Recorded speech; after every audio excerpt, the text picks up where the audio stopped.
We spend a lot of time looking for happiness when the world right around us is full of wonder. To be alive and walk on the earth is a miracle, and yet most of us are running as if there was some better place to get to. There is beauty calling to us every day, every hour, but we are rarely in a position to listen. The basic condition for us to be able to hear the call of beauty and respond to it is silence. If we don't have silence in ourselves, if our mind, our body are full of noise, then we can't hear beauty's call. There's a radio playing in our head. Radio station NST, non-stop thinking. Our mind is filled with noise, and that's why we can't hear the call of life, the call of love. Our heart is calling us, but we don't hear. We don't have the time to listen to our heart. Mindfulness is the practice that quiets the noise inside us. Without mindfulness, we can be pulled away by many things. Sometimes we are pulled away by regret and sorrow concerning the past. We revisit old memories and experiences, only to suffer again and again the pain we've already experienced. It's easy to get caught in the prison of the past. We may also get pulled away by the future. A person who is anxious and fearful about the future is trapped just as much as one bound by the past. Anxiety, fear, and uncertainty about future events prevent us from hearing the call of happiness, so the future becomes a kind of prison too. Even if we try to be in the present moment, many of us are distracted and feel empty, as if we had a vacuum inside. We may long for something, expect something, wait for something to arrive to make our lives a little bit more exciting.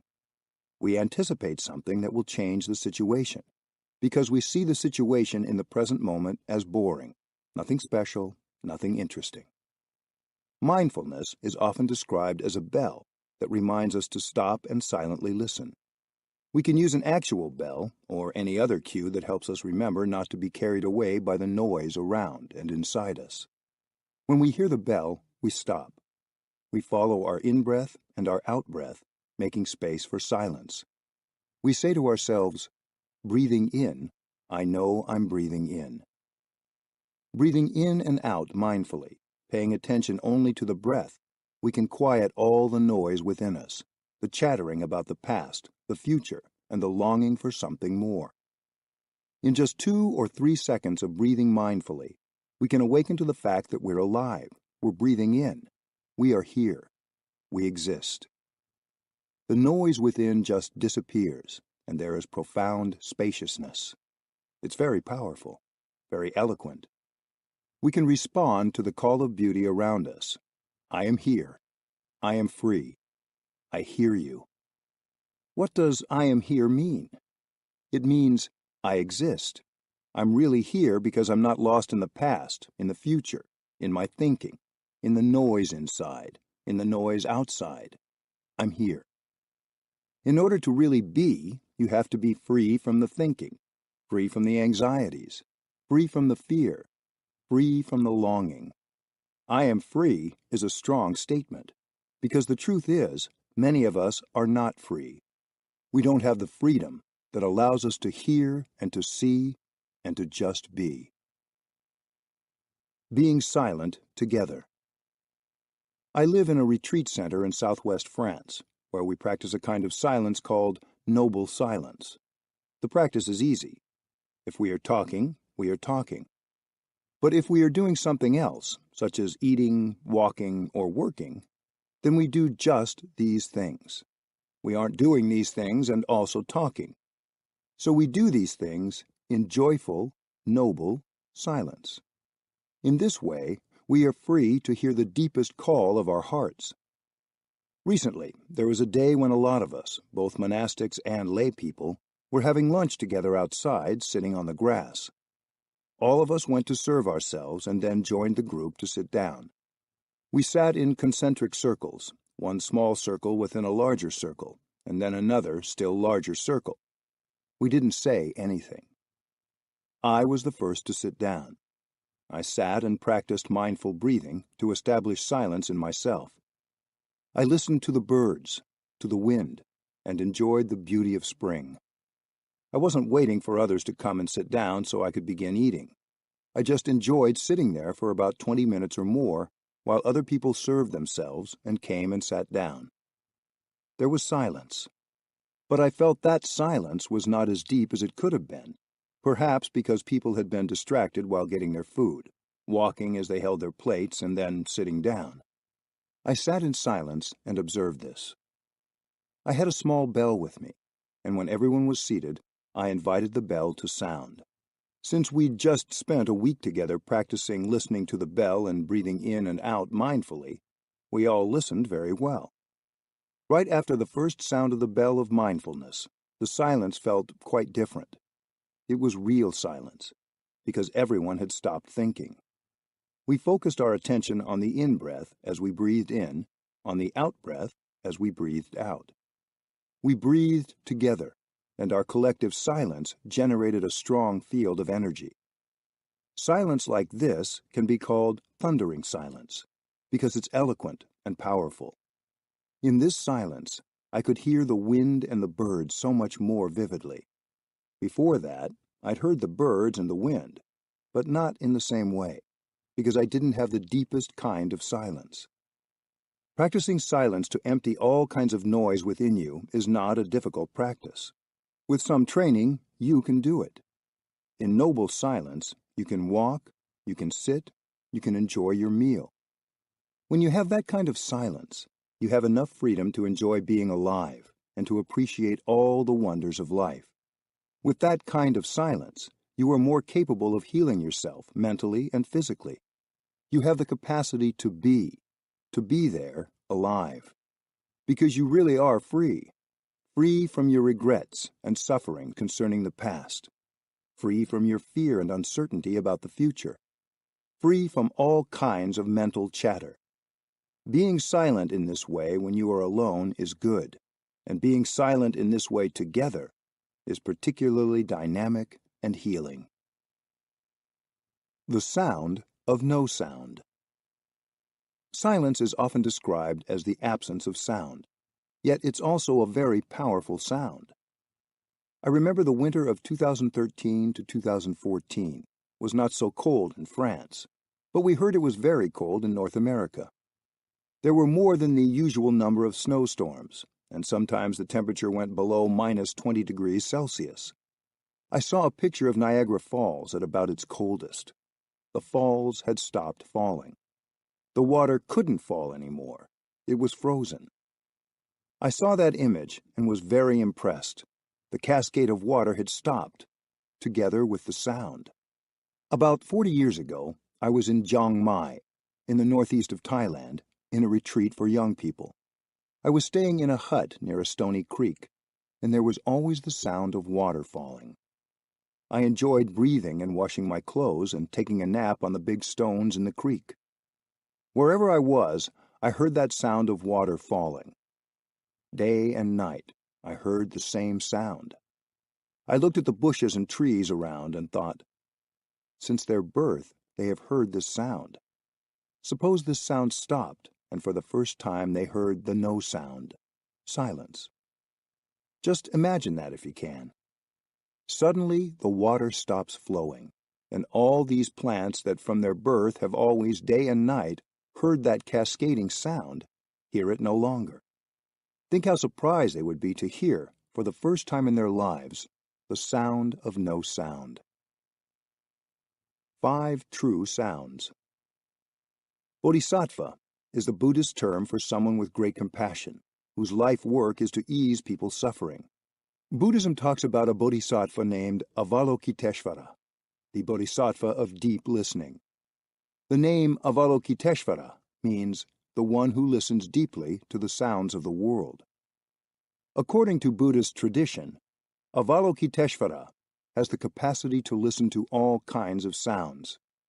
He can also utter 5 different kinds of sounds that can heal the world. If you can find silence within yourself, you can hear these 5 sounds.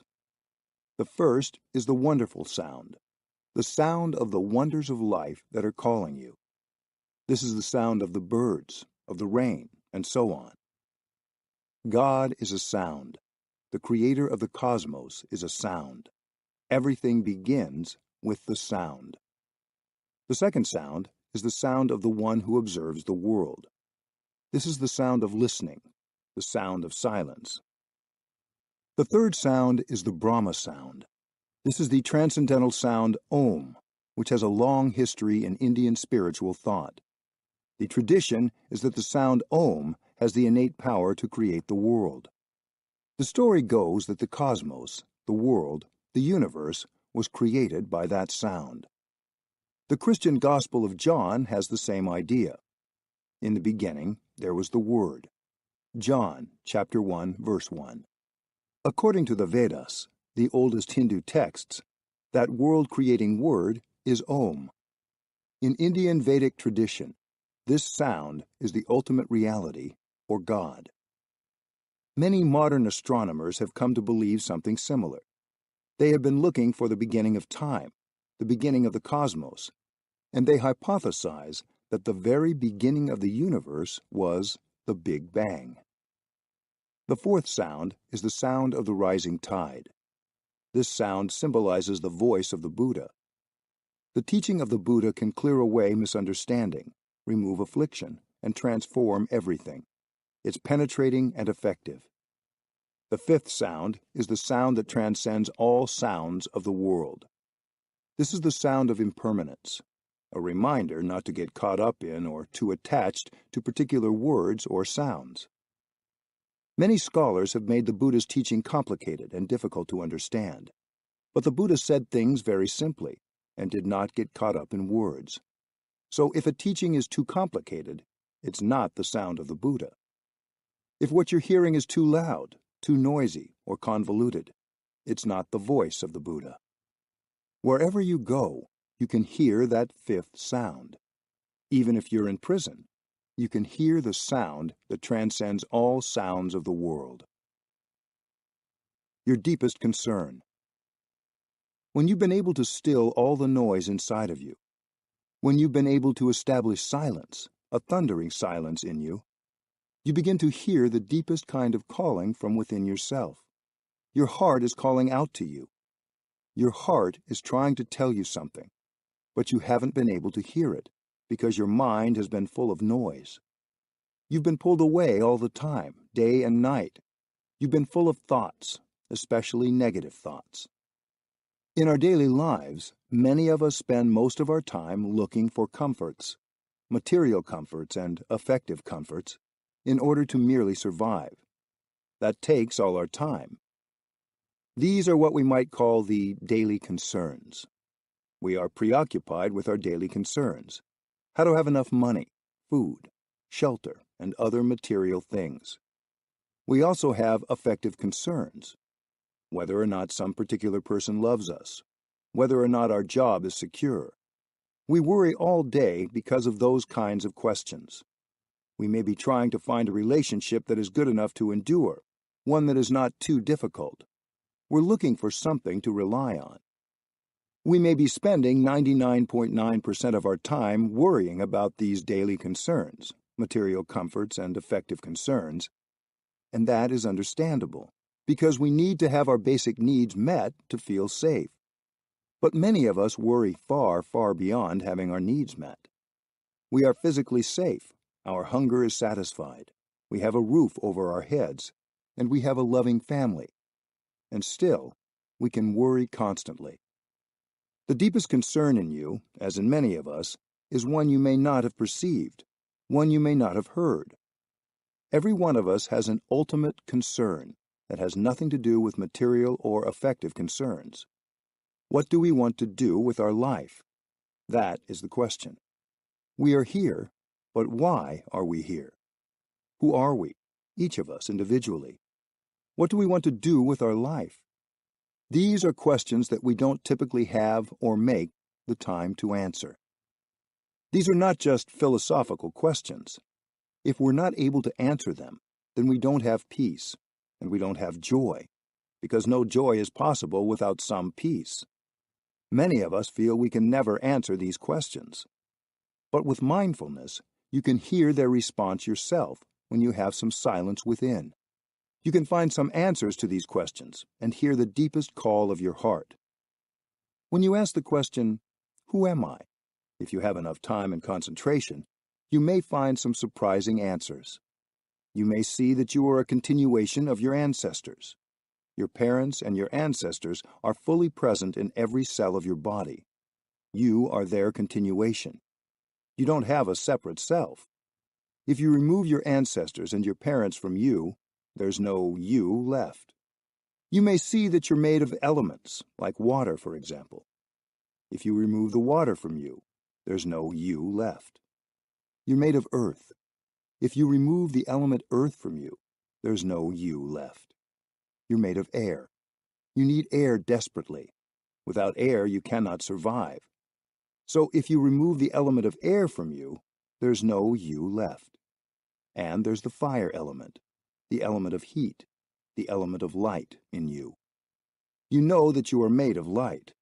Without sunlight, nothing can grow on earth. If you continue to look, you see that you are made of the sun, one of the biggest stars in the galaxy. And you know that the earth, as well as yourself, is made of the stars. So you are the stars. On a clear night, look up, and you can see that you are the stars above. You're not just the tiny body you normally may think of as yourself. No need to run. Mindfulness gives you the inner space and quietness that allow you to look deeply, to find out who you are and what you want to do with your life. You won't feel the need to make yourself run after meaningless pursuits anymore. You've been running, looking for something, because you think that thing is crucial for your peace and happiness. You push yourself to achieve this and that condition so that you can be happy. You believe you don't have enough conditions to be happy right now. And so you develop the habit many people have of constantly running after one thing or another. I cannot be peaceful now. I cannot stop and enjoy things now because I need more conditions before I can be happy. You actually stifle the natural joie de vivre that is your birthright. But life is full of wonders, including wondrous sounds. If you can be here, if you can be free, then you can be happy right here and right now. You don't have to run anymore. The practice of mindfulness is very simple. You stop, you breathe, and you still your mind. You come home to yourself so that you can enjoy the here and now in every moment. All the wonders of life are already here. They're calling you. If you can listen to them, you will be able to stop running. What you need, what we all need, is silence. Stop the noise in your mind in order for the wondrous sounds of life to be heard. Then you can begin to live your life authentically and deeply. Chapter 1. A steady diet of noise. Unless you live alone in the mountains without electricity, chances are you're absorbing a constant stream of noise and information all day long without interruption. Even if no one is speaking to you and you're not listening to the radio or some other sound system, there are billboards, telephone calls, text messages, social media, computer screens, bills, flyers, and many other ways that words and sounds reach us. It sometimes can be impossible to find a corner of an airport boarding area without a television blaring. Many people's morning commute is spent absorbing tweets, texts, news, games, and updates on their phones. Even in those rare moments when there is no sound, text, or other information coming in from outside, our heads are filled with a constant loop of thoughts. How many minutes each day, if any, do you spend in true quiet? Silence is essential. We need silence just as much as we need air, just as much as plants need light. If our minds are crowded with words and thoughts, there is no space for us. People who live in an urban setting get used to a certain level of ambient noise. There's always someone shouting, traffic honking, or music blaring. The constancy of perpetual noise can actually become reassuring. I know friends who go to the countryside for a weekend, or who go to a meditation retreat, and find the silence scary and unsettling. The silence doesn't feel safe or comfortable because they are used to a background of constant noise. Plants can't grow without light. People can't breathe without air. Everything that lives needs space to grow and to become. Fear of silence. I have the impression that many of us are afraid of silence. We're always taking in something, text, music, radio, television, or thoughts, to occupy the space. If quiet and space are so important for our happiness, why don't we make more room for them in our lives? One of my longtime students has a partner who is very kind, a good listener, and not overly talkative. But at home, her partner always needs to have the radio or TV on, and he likes a newspaper in front of him while he sits and eats his breakfast. I know a woman whose daughter loved to go to sitting meditation at the local Zen temple and encouraged her to give it a try. The daughter told her, "It's really easy, Mom. You don't have to sit on the floor. There are chairs available. You don't have to do anything at all. We just sit quietly." Very truthfully, the woman replied, "I think I'm afraid to do that." We can feel lonely, even when we're surrounded by many people. We are lonely together. There is a vacuum inside us. We don't feel comfortable with that vacuum, so we try to fill it up or make it go away. Technology supplies us with many devices that allow us to stay connected. These days, we are always connected, but we continue to feel lonely. We check incoming email and social media sites multiple times a day. We email or post one message after another. We want to share. We want to receive. We busy ourselves all day long in an effort to connect. What are we so afraid of? We may feel an inner void, a sense of isolation, of sorrow, of restlessness. We may feel desolate and unloved. We may feel that we lack something important. Some of these feelings are very old and have been with us always, underneath all our doing and our thinking. Having plenty of stimuli makes it easy for us to distract ourselves from what we're feeling. But when there is silence, all these things present themselves clearly. A smorgasbord of stimuli. All the sounds around us and all the thoughts that we're constantly replaying in our minds can be thought of as a kind of food. We're familiar with edible food, the kind of food we physically chew and swallow. But that's not the only kind of food we humans consume. It's just one kind. What we read, our conversations, the shows we watch, the online games we play, and our worries, thoughts, and anxieties are all food. No wonder we often don't have space in our consciousness for beauty and silence. We are constantly filling up on so many other kinds of food. There are 4 kinds of food that every person consumes every day. In Buddhism, we call these kinds of food the 4 nutriments. They are edible food, sense impressions, volition, and consciousness, both individual and collective. The edible food is, of course, the food that you eat with your mouth every day. The second food, sense impressions, is the sensory experiences you receive through your eyes, ears, nose, tongue, body, and mind. This includes what you hear, what you read, what you smell, and what you touch. It includes your phone and text messages, the sound of the bus outside your window, and the billboard you read as you pass by it. Although these things are not edible food, they are information and ideas that come into your consciousness, and you consume them every day. The third source of nutriment is volition. Volition is your will, your concern, your desire. This is food because it feeds your decisions, your actions, and your movements. Without any volition, without any desire to do anything, you wouldn't move. You would simply wither. The fourth kind of food is consciousness. This food includes your individual consciousness and the way your mind feeds itself and feeds your thoughts and actions. It also includes collective consciousness and how it affects you. All of these foods can be healthy or unhealthy, nourishing or toxic, depending on what we consume, how much we consume, and how aware we are of our consumption. For example, we sometimes eat junk food that makes us sick, or drink too much when we're upset about something, in the hopes of distracting ourselves, even if afterward that consumption makes us feel worse. We do the same thing with the other nutriments. With sensory food, we may have the awareness to take in media that are wholesome and enlightening. Or, on the other hand, we may use video games, movies, magazines, or even engaging in gossip in order to distract ourselves from our suffering.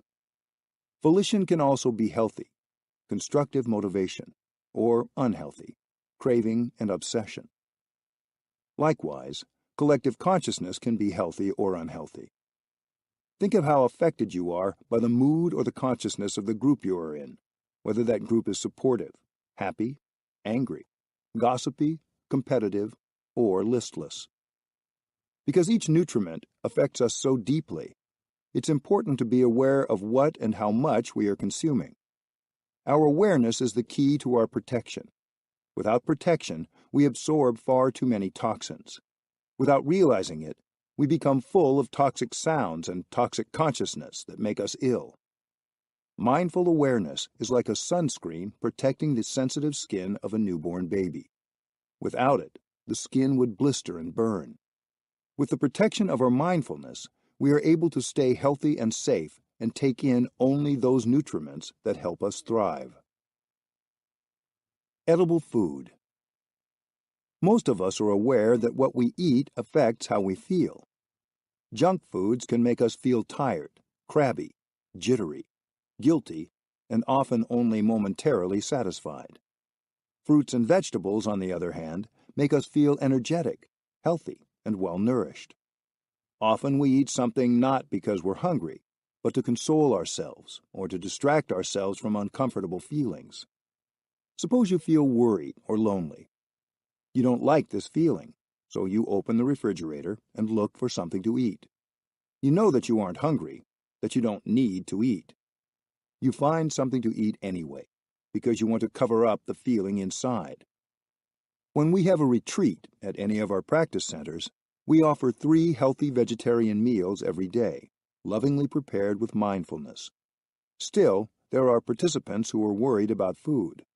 I have a friend who, when he first came to a mindfulness retreat, could think only about when he was next going to eat.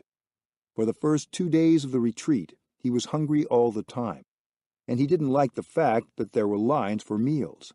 He worried that the food would run out, even though it never did. Usually he would leave whatever activity he was doing early so he could be one of the first in line for meals. On the 3rd day of the retreat, this friend was in a sharing group where he was able to talk about some of his feelings about his father, who had recently died, and he got a lot of support from the group. The group ran a little late, but when he got to the meal line, he realized he wasn't anxious. He had a feeling there would be enough food and he would be okay. I'm very glad we didn't run out of rice and vegetables that particular day. Sense impressions. Sensory food is what we take in with our senses and our mind. Everything we see, smell, touch, taste, and hear. External noise falls into this category, such as conversations, entertainment, and music. What we read and the information we absorb is also sensory food. Perhaps even more than edible food, the sensory food we consume affects how we feel. We may pick up a magazine or go on the internet, looking at pictures and listening to music. We want to connect and be informed. We want to enjoy ourselves. These are fine reasons to consume sensory food. But often our real purpose in those moments is simply to run away from ourselves and cover up the suffering inside. When we listen to music, read a book, or pick up a newspaper, it's usually not because we truly need that activity or information. We often do it mechanically, perhaps because we're used to doing it, or we want to kill time and fill up the discomforting sense of empty space. We may do it to avoid encountering ourselves. Many of us are afraid of going home to ourselves because we don't know how to handle the suffering inside us. That's why we're always reaching for more and more sense impressions to consume. We are what we feel and perceive. If we are angry, we are the anger. If we are in love, we are the love. If we look at a snowy mountain peak, we are the mountain. While dreaming, we are the dream. A teenager recently confessed to me that he spends at least 8 hours a day playing video games. He can't stop. In the beginning, he took to games in order to forget that he wasn't feeling good about life, that he didn't feel understood in his family, school, and community. Now he's addicted to them. He thinks about video games all the time, even in the moments he isn't playing them. Many of us can relate to some version of this, trying to fill up the loneliness and emptiness inside us with sense impressions. Our senses are our windows to the outside world. Many of us leave our windows open all the time, allowing the sights and sounds of the world to invade us, penetrate us, and compound the suffering in our sad, troubled selves. We feel terribly cold and lonely and afraid.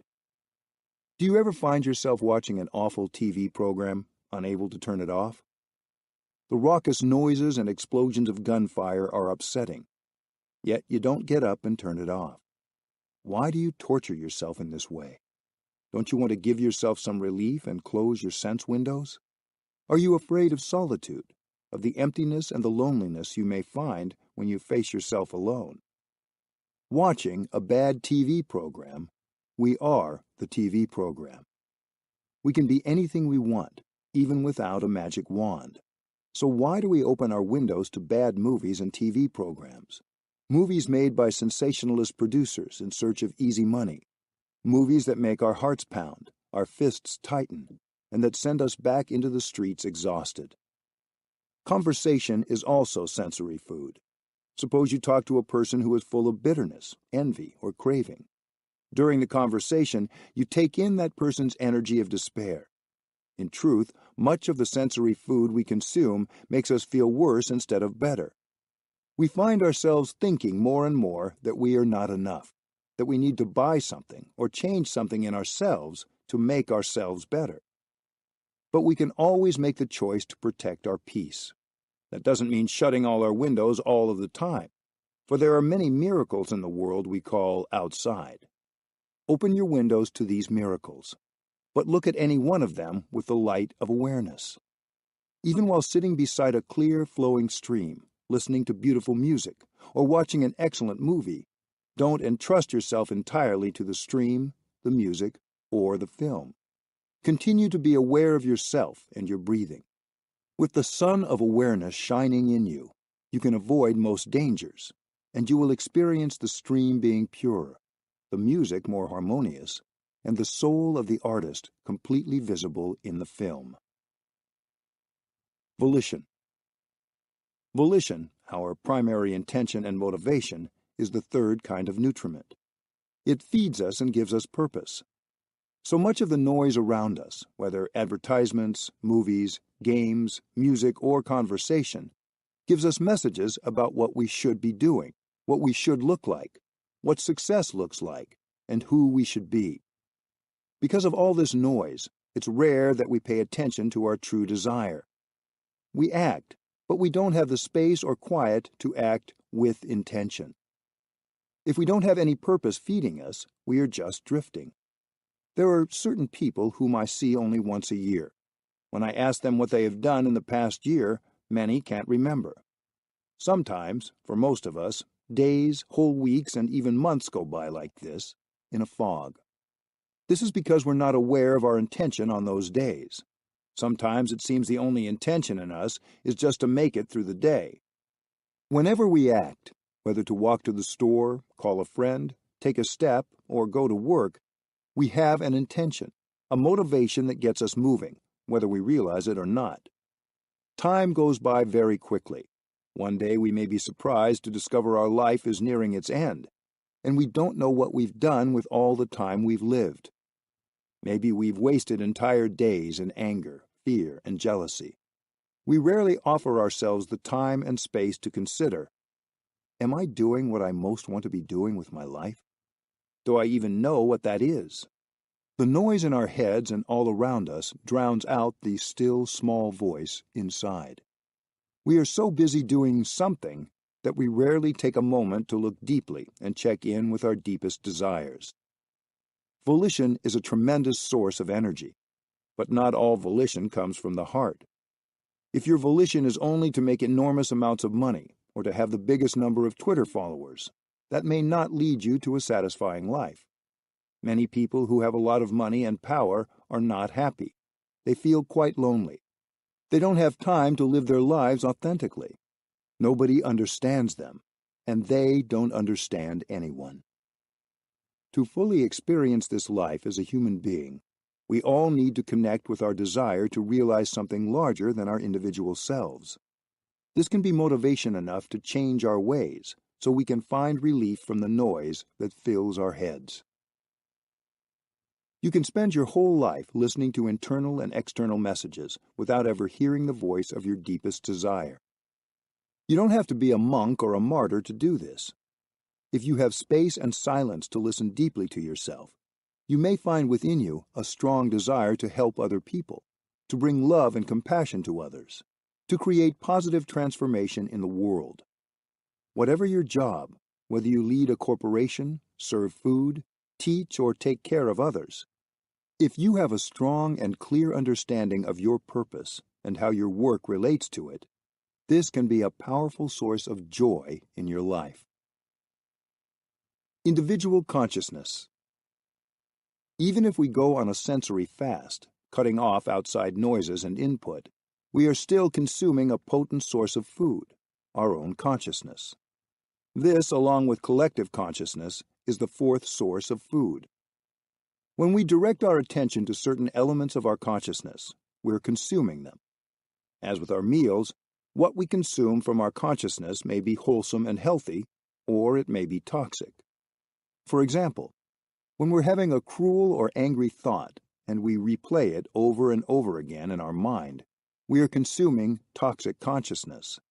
If we are noticing the beauty of the day or feeling grateful for our health and the love of those around us, we are consuming healthy consciousness. Every one of us has the capacity to love, to forgive, to understand, and to be compassionate. If you know how to cultivate these elements within your consciousness can nourish you with this healthy kind of food that makes you feel wonderful and benefits everyone around you. At the same time, in everyone's consciousness, there is also the capacity for obsession, worry, despair, loneliness, and self-pity. If you consume sensory food in a way that nourishes these negative elements in your consciousness, if you read tabloids, play violent electronic games, spend time online envying what others have done, or engage in a mean-spirited conversation, the anger, despair, or jealousy becomes a stronger energy in your consciousness. You are cultivating the kind of food in your own mind that isn't healthy for you. Even after you have walked away from the book or the computer game, your mind may continue to revisit and reconsume those toxic elements for hours, days, or weeks afterward, because they have watered the negative seeds in your consciousness. There are plants that can make you sick, such as hemlock and belladonna. If you consume them, you suffer. People usually don't deliberately grow these plants in their garden. Similarly, you can choose to cultivate the healthy things in your consciousness that will nourish you, rather than the toxic things that will poison you and make you suffer. Whether we're conscious of it or not, we are continually watering one thing or another in our mind, things that we almost certainly will consume again later on. What we water and consume unconsciously may show itself to us in our dreams. It may manifest as something we blurt out in a conversation, and then we wonder, where in the world did that come from? We can do a lot of damage to ourselves and to our relationships when we don't pay attention to what we're taking into ourselves and cultivating in our mind. Collective consciousness. In addition to our individual consciousness, we also take in the collective consciousness. Just as the Internet is made up of individual sites, collective consciousness is made up of individual consciousnesses. And each individual consciousness contains all the elements of the collective consciousness. The collective consciousness can be destructive, such as the violence of an angry mob, or, more subtly, the hostility of a group of people who are judgmental or gossipy. On the other hand, like individual consciousness, collective consciousness can be healing. For example, when you're with loving friends or family, or with strangers in a situation of mutual appreciation, such as listening to music, seeing art, or being in nature. When we surround ourselves with people who are committed to understanding and loving, we're nourished by their presence, and our own seeds of understanding and love are watered. When we surround ourselves with people who gossip, complain, and are constantly critical, we absorb these toxins. I had a musician friend who immigrated to California as a young man, and then, when he grew old, moved back to Vietnam. People asked the old man why he had returned. In California, you could eat whatever you wanted, do anything you liked, and the hospitals were excellent, they pointed out. You could buy whatever instruments you wanted. You had everything. Why did you come back to Vietnam? He answered that in California, he was surrounded by expatriates who were full of hatred and anger, and every time they visited him, they poisoned him with their resentment. He didn't want to absorb all that rage and bitterness in the precious few years he had left in this life, so he sought a place where he could live surrounded by a happier, more caring community. If we live in a neighborhood that is full of violence, fear, anger, and despair, we consume the collective energy of anger and fear even if we don't want to. If we live in a neighborhood that is very loud, with horns blaring and alarms sounding, we consume that energy and anxiety. Unless circumstances beyond our control oblige us to live in such a neighborhood, we can instead choose surroundings that are quiet and supportive. And even within noisy surroundings, we can create an oasis of silence. We can be positive agents of change. If you are beginning to think about how to bring more silence and space into your life so that you can cultivate joy, remember that none of us can do this alone. It's much easier to achieve and appreciate quiet when you have a supportive environment. If you can't bring yourself into a quieter, more peaceful physical environment, surround yourself as much as you can with people who help foster a collective energy of calm and compassion. Consciously choosing what and who you surround yourself with is among the keys to finding more space for joy. Practice nourishing. When feeling lonely or anxious, most of us have the habit of looking for distractions, which often leads to some form of unwholesome consumption, whether eating a snack in the absence of hunger, mindlessly surfing the internet, going on a drive, or reading. Conscious breathing is a good way to nourish body and mind with mindfulness. After a mindful breath or two, you may have less desire to fill yourself up or distract yourself. Your body and mind come back together, and both are nourished by your mindfulness of breathing. Your breath will naturally grow more relaxed and help the tension in your body to be released. Coming back to conscious breathing will give you a nourishing break. It will also make your mindfulness stronger, so when you want to look into your anxiety or other emotions, you'll have the calm and concentration to be able to do so. Guided meditation has been practiced since the time of the Buddha. You can practice the following exercise when you sit or walk. In sitting meditation, it's important for you to be comfortable and for your spine to be straight and relaxed. You can sit on a cushion with your legs crossed or on a chair with your feet flat on the floor. With the first in-breath, say the following meditation silently to yourself, and with the out-breath, say the second line. With the following in and out breaths, you can use just the key words. Breathing in, I know I'm breathing in. Breathing out, I know I'm breathing out. In, out. Breathing in, my breath grows deep. Breathing out, my breath grows slow. Deep, slow. Breathing in, I'm aware of my body. Breathing out, I calm my body. Aware of body, calming. Breathing in, I smile. Breathing out, I release. Smile, release. Breathing in, I dwell in the present moment. Breathing out, I enjoy the present moment. Present moment, enjoy.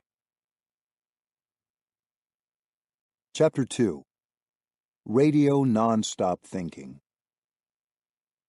Even if we are not talking with others, reading, listening to the radio, watching television, or interacting online, most of us don't feel settled or quiet. This is because we're still tuned to an internal radio station, Radio NST, non-stop thinking. Even when we're sitting still, with no external stimuli, an endless internal dialogue may be going on in our head. We're constantly consuming our thoughts. Cows, goats, and buffalo chew their food, swallow it, then regurgitate and re-chew it multiple times. We may not be cows or buffalo, but we ruminate just the same on our thoughts. Unfortunately, primarily negative thoughts. We eat them, and then we bring them up to chew again and again, like a cow chewing its cud. We need to learn to turn off radio NST. It's not good for our health to consume from our own consciousness this way. In Plum Village, the retreat center in France where I live, we focus on practicing mindful consumption of sensory food as well as edible food. Not only do we choose not to drink alcohol or eat meat, we also do our best to talk and to think as little as possible while we are eating, drinking, washing dishes, or doing any other activity. This is because while walking, for example, if we are talking or thinking at the same time, we get caught up in the conversation or thoughts we're having and get lost in the past or the future, our worries or our projects. People can easily spend their entire lives doing just that. What a tragic waste. Let us instead really live these moments that are given to us. In order to be able to live our life, we have to stop that radio inside, turn off our internal discourse. How can we enjoy our steps if our attention is given over to all that mental chatter?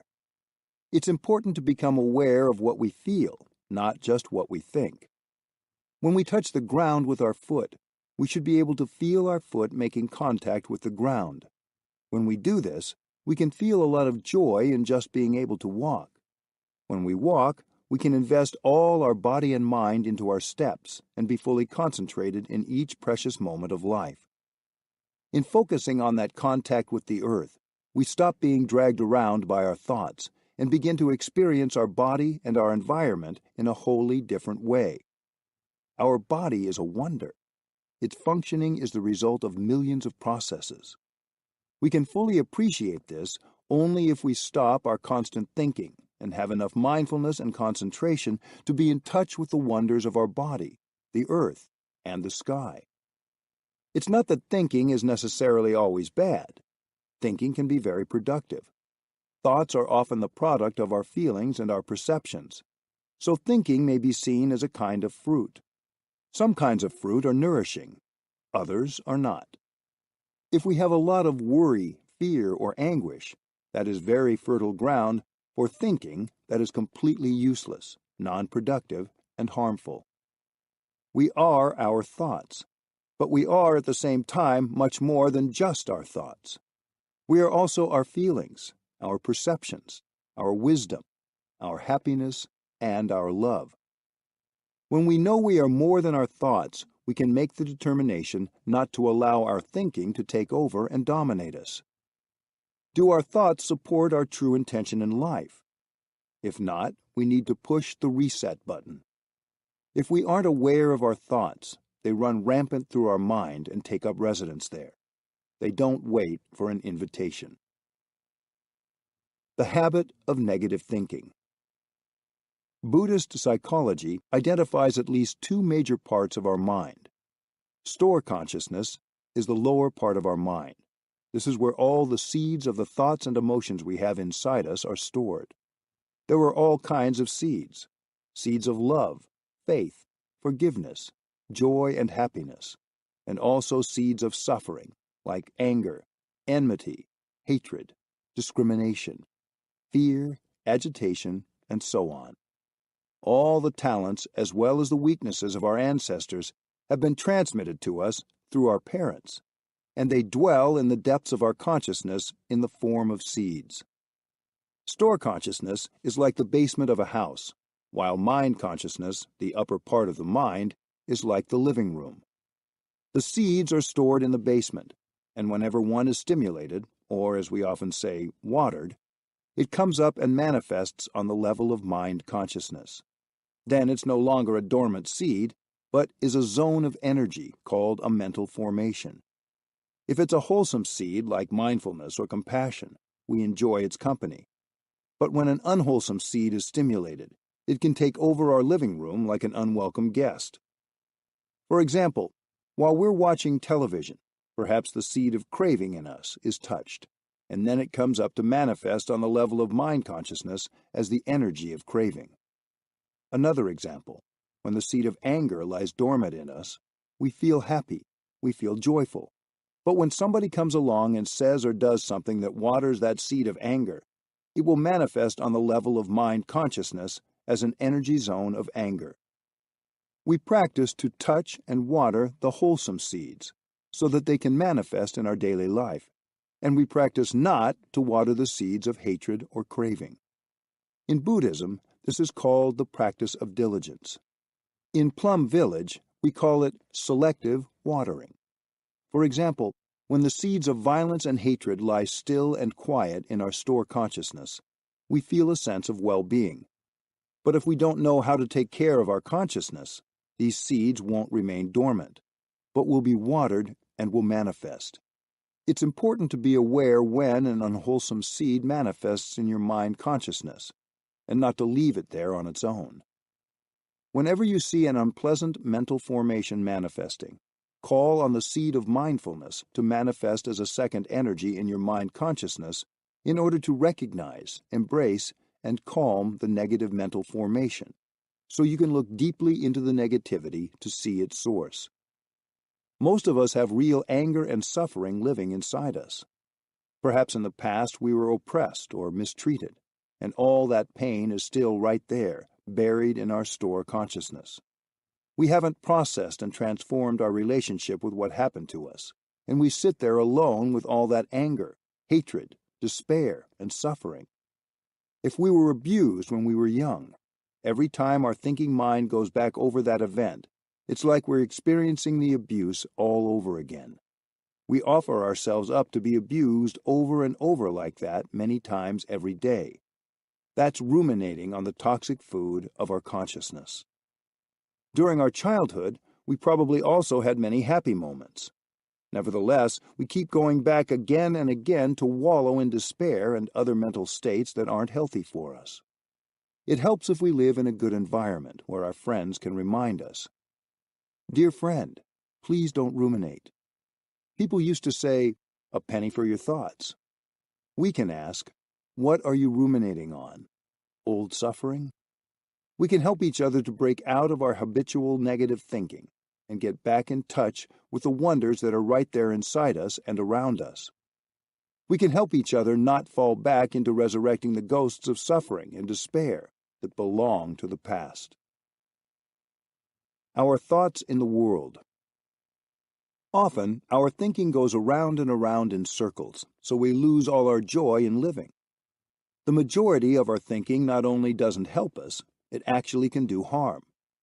We might believe that we aren't causing any harm if we're just thinking something, but the reality is that the thoughts going through our mind also go out into the world. Just as a candle radiates light, heat, and scent, our thinking manifests itself in various ways, including in our speech and our actions. We are continued by our views and by our thinking. Those are the children we give birth to in every moment. When someone around us is feeling bad or is carried away by negative thinking, we can sense it. Every time we have a thought, whether about ourselves or the world, the past or the future, we somehow emit the thoughts and views that are at the base of that thinking. We produce thought, and our thought carries our views and the energy of our feelings. When we get caught in negative thoughts and worries, it's easy to create misunderstanding and anxiety. When we stop the thinking and calm our mind, we create more space and openness. So each of us has a choice. You have a choice. Your thoughts can make you and the world around you suffer more or suffer less. If you want to create a more collegial, harmonious atmosphere in your workplace or community, don't start by trying to change other people. Your first priority should be to find your own quiet space inside so you can learn more about yourself. This includes getting to know and understand your own suffering. When your practice is solid, and you've already harvested some of the sweet fruits of getting to know yourself, you can consider ways you can make more room to bring silence, deep looking, understanding, and compassion into your work or community. Mindfulness means reclaiming attention. Non-thinking is an art, and like any art, it requires patience and practice. Reclaiming your attention and bringing your mind and body back together for even just 10 breaths can be very difficult at first. But with continued practice, you can reclaim your ability to be present and learn just to be. Finding a few minutes to sit quietly is the easiest way to start training yourself to let go of your habitual thinking. When you sit quietly, you can observe how your thoughts rush in, and you can practice not ruminating on them, and instead, let them just come and go as you focus on your breath and on the silence inside. I know some people who don't like to sit still. It's just not how they relax. Some even find it very painful. One woman I know decided she could never meditate because it just didn't work. So I asked her to take a walk with me. I didn't call it walking meditation, but we walked slowly and with awareness, enjoying the air, the feel of our feet on the ground, and just walking together. When we came back, her eyes were bright and she seemed refreshed and clear. If you can take just a few minutes for yourself to calm your body, your feelings, and your perceptions in this way, joy becomes possible. The joy of true quiet becomes a daily healing food. Walking is a wonderful way to clear the mind without trying to clear the mind. You don't say, "Now I am going to practice meditation," or "Now I am going to not think." You just walk, and while you're focusing on the walking, joy and awareness come naturally. In order to really enjoy the steps you make while walking, allow your mind to completely let go of any worry or plan. You don't need to put in a lot of time and effort to prepare yourself to stop thinking. With one in-breath taken in mindfulness, you have already stopped. You breathe in, and you make a step. With that in-breath, you have 2 or 3 seconds to stop the mental machinery. If radio nonstop thinking is blaring, don't let that spinning energy of dispersion carry you off like a tornado. For many of us, it happens all the time. Rather than living our life, we allow ourselves to be swept away repeatedly throughout the day, day after day. With the practice of mindfulness, you can stay grounded in the present moment, where life and all its wonders are real and available to you. In the beginning, you may need a little more time, maybe 10 or 20 seconds of mindful breathing, before you can let your thinking go. You can take one step with each in-breath and one step with each out-breath. If your attention wanders, gently bring it back to your breathing. 10 or 20 seconds is not a lot of time. One nerve impulse, one action potential, needs only a millisecond. Giving yourself 20 seconds is giving yourself 20,000 milliseconds to stop the runaway train of thought. If you want, you can give yourself even more time. In that short amount of time, you can experience the bliss, the joy, the happiness of stopping. During that time of stopping, your body is able to heal itself. Your mind also has the capacity to heal itself.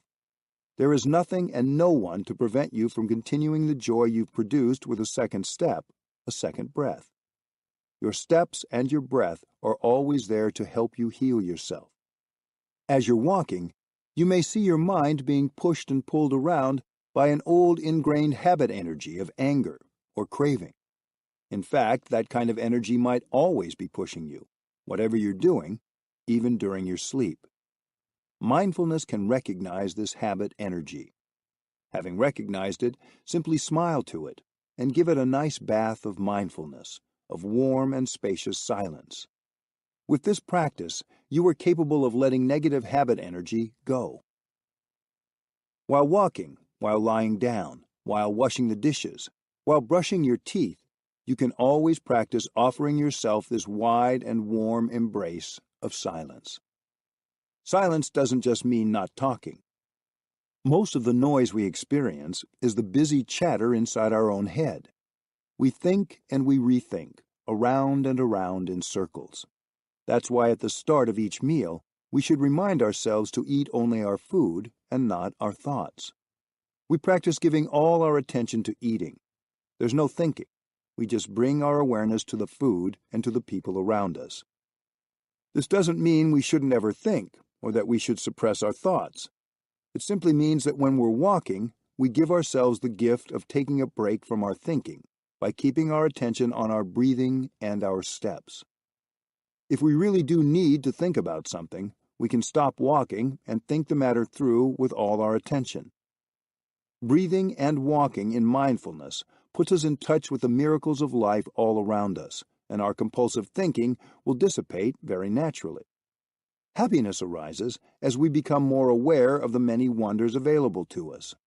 If there's a full moon high in the sky and we're busy thinking about something else, the moon disappears. But if we pay attention to the moon, our thinking stops naturally. There's no need to force or scold ourselves, or to forbid ourselves from thinking. Not talking by itself already can bring a significant degree of peace. If we can also offer ourselves the deeper silence of not thinking, we can find in that quiet a wonderful lightness and freedom. Shifting our attention away from our thoughts to come back home to what's really happening in the present moment is the basic practice of mindfulness. We can do it anytime, anywhere, and find more pleasure in life. Whether we're cooking, working, brushing our teeth, washing our clothes, or eating, we can enjoy this refreshing silence of our thoughts and our speech. The true practice of mindfulness doesn't require sitting meditation or observing the outer forms of practice. It entails looking deeply and finding internal quiet. If we can't do that, we can't take care of the energies of violence, fear, cowardice, and hatred in us.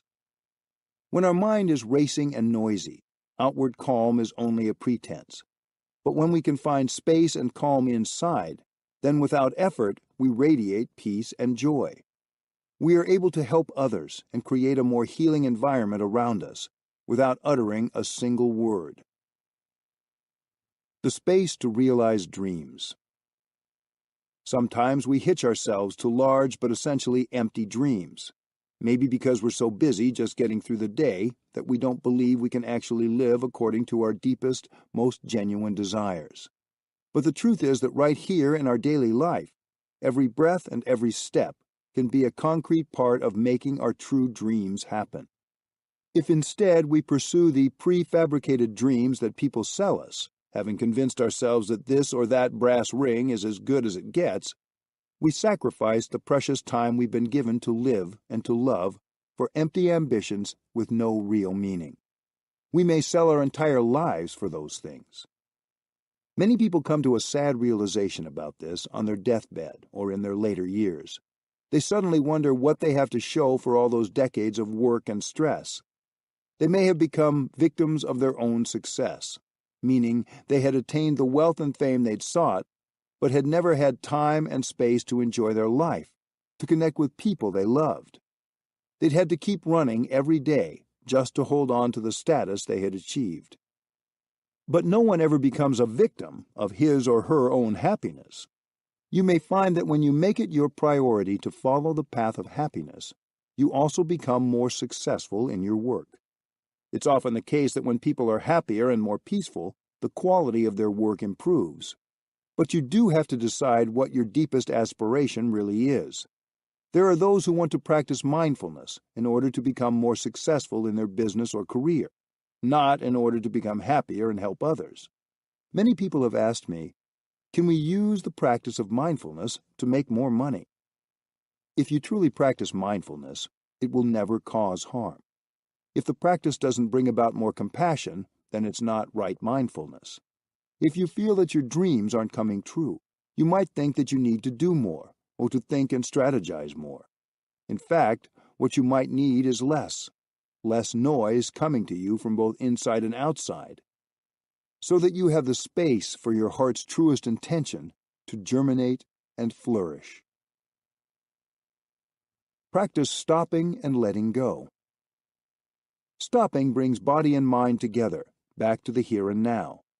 Only by stopping can you realize calm and concentration and encounter life.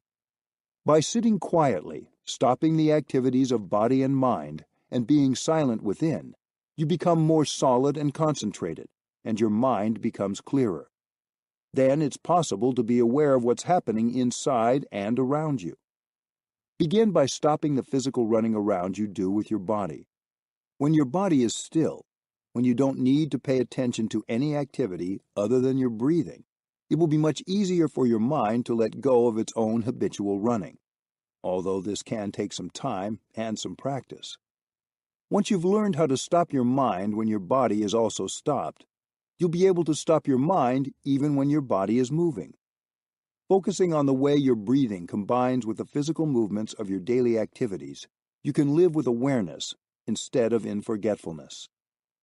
Just like everything else in the world, your thoughts are impermanent. If you don't grasp a thought, it arises, stays for a while, and then fades away. Clinging to thoughts and harboring desires for such things as wealth, fame, or sensual pleasures can bring about craving and attachment, leading you down dangerous paths and causing suffering to yourself and others. Recognizing thoughts and desires, allowing them to come and go, gives you space to nourish yourself as well as to get in touch with your deepest aspirations.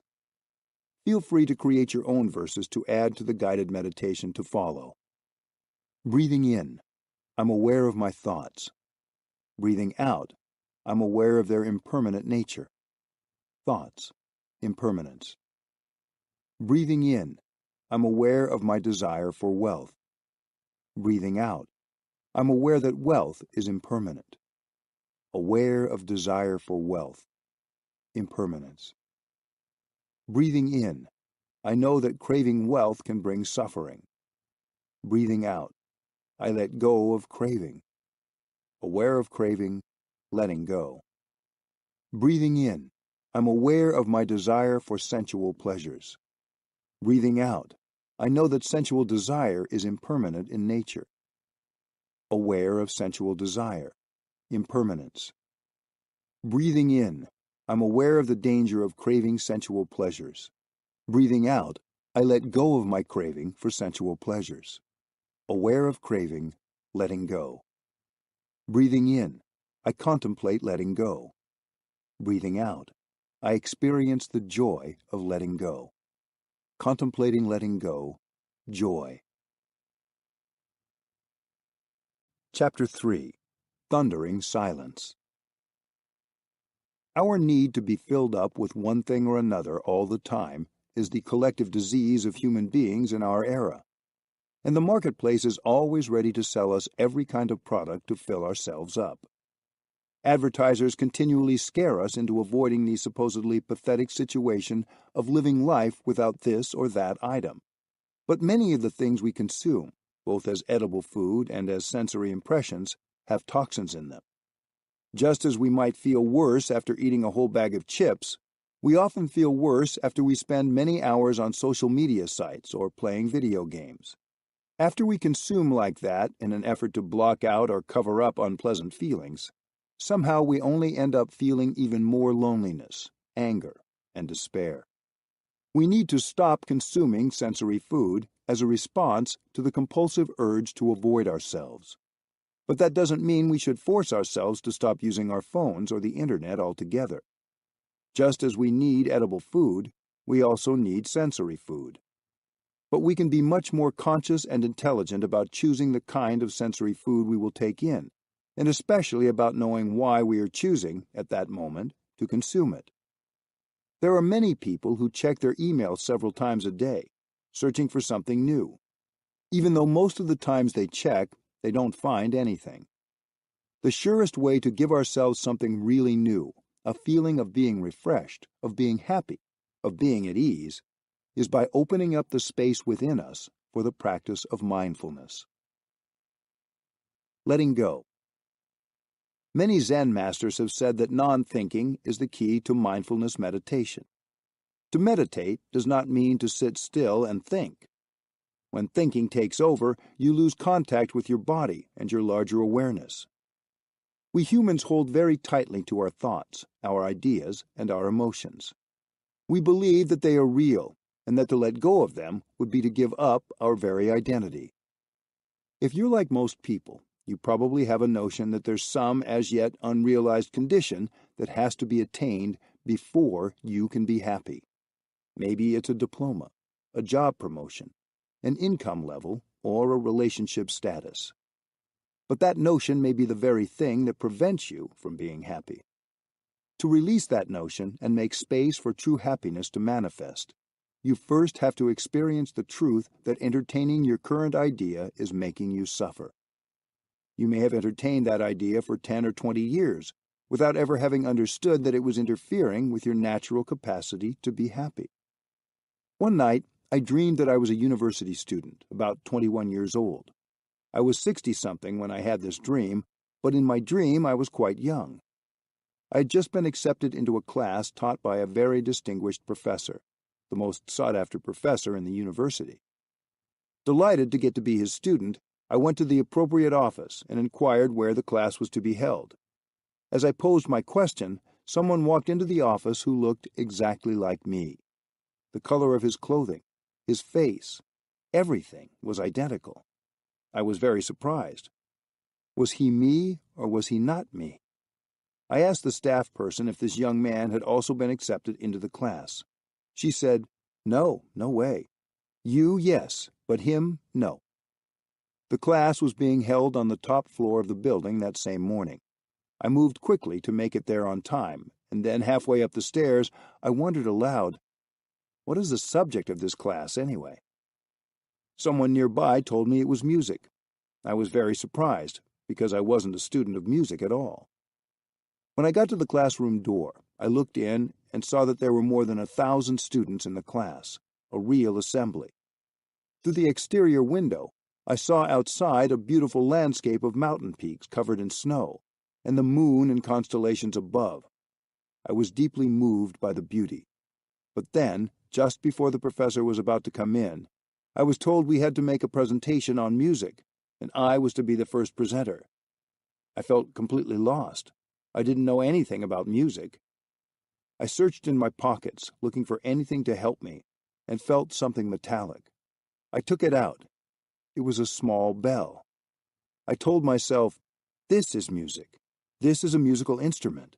I can make a presentation about the bell. Yes, I can do it. I readied myself. But just at the moment someone announced that the professor was coming in, I woke up. I regretted that so much. If the dream had continued for another 2 or 3 minutes, I would have been able to see him, that extraordinary professor who everyone adored. After I woke up, I tried to remember the details of the dream and to understand its meaning. I came to the conclusion that the other young man I'd seen in the office was also me, but maybe he was still caught in attachment to some kinds of views, and that was why he wasn't free enough to be accepted. He was perhaps a former aspect of myself that I had left behind as I gained insight that helped me drop my attachment to views. To let go implies to let go of something. The something that we're holding on to may simply be a creation of our mind, an illusory perception of something, and not the reality of the thing itself. Everything is an object of our mind and is colored by our perception. You get an idea, and before you realize it, you become stuck in that idea. You may get scared because of that idea you're believing in. You might even get sick because of it. Perhaps that idea brings you a lot of unhappiness and worries, and you would like to be free. But it's not enough that you want to be free. You have to give yourself enough space and quiet to become free. Sometimes we need to take a bit more time to look deeply into an idea or an emotion and discover its roots. It came from somewhere, after all. It was formed perhaps in our childhood or even before we were born. Once we recognize the roots of an emotion or idea, we can begin to let it go. The first step is to stop the thinking. We need to come back to our breathing and calm our body and mind. This will bring more space and clarity so that we can name and recognize the idea, desire, or emotion that's troubling us, say hello to it, and give ourselves permission to release it. Finding answers without thinking. This is not to say we never have the right to think. Recently, a monastic sister said to me, I have so many difficulties to deal with, and if you tell me not to think, how can I solve anything? But only right thinking is truly useful. Right thinking brings good fruits. In general, 90% or more of our thoughts are not right thinking. They just take us around and around in circles and lead us nowhere. The more we think like that, the more dispersion and agitation we bring to our mind and our body. That kind of thinking won't solve any problem. Right thinking requires mindfulness and concentration. Say there's a problem we need to solve. It will take us much longer to reach a good resolution if we apply wrong thinking to it. We need to give our mind consciousness a rest and allow store consciousness to look for a solution. We have to take our intellectual and emotional hands off the wheel and entrust this question, this challenge, to our store consciousness. Just as when planting a seed, we have to entrust it to the earth and sky. Our thinking mind, our mind consciousness, is not the soil. It is only the hand that plants the seeds and cultivates the soil by practicing mindfulness of each thing we are doing as we go about our day. Our store consciousness is the fertile soil that will help the seed to germinate. After entrusting that seed to the soil of our store consciousness, we need to be patient. While we sleep, our store consciousness is working.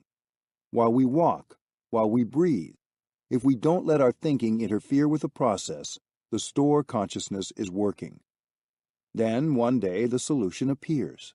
Because we didn't take refuge in the thinking mind, we took refuge in our store consciousness. We need to train ourselves in the way of meditation so we can entrust our questions, our difficulties, to our store consciousness. We can have confidence in it, and we use our mindfulness and concentration to help water the seed and care for the soil.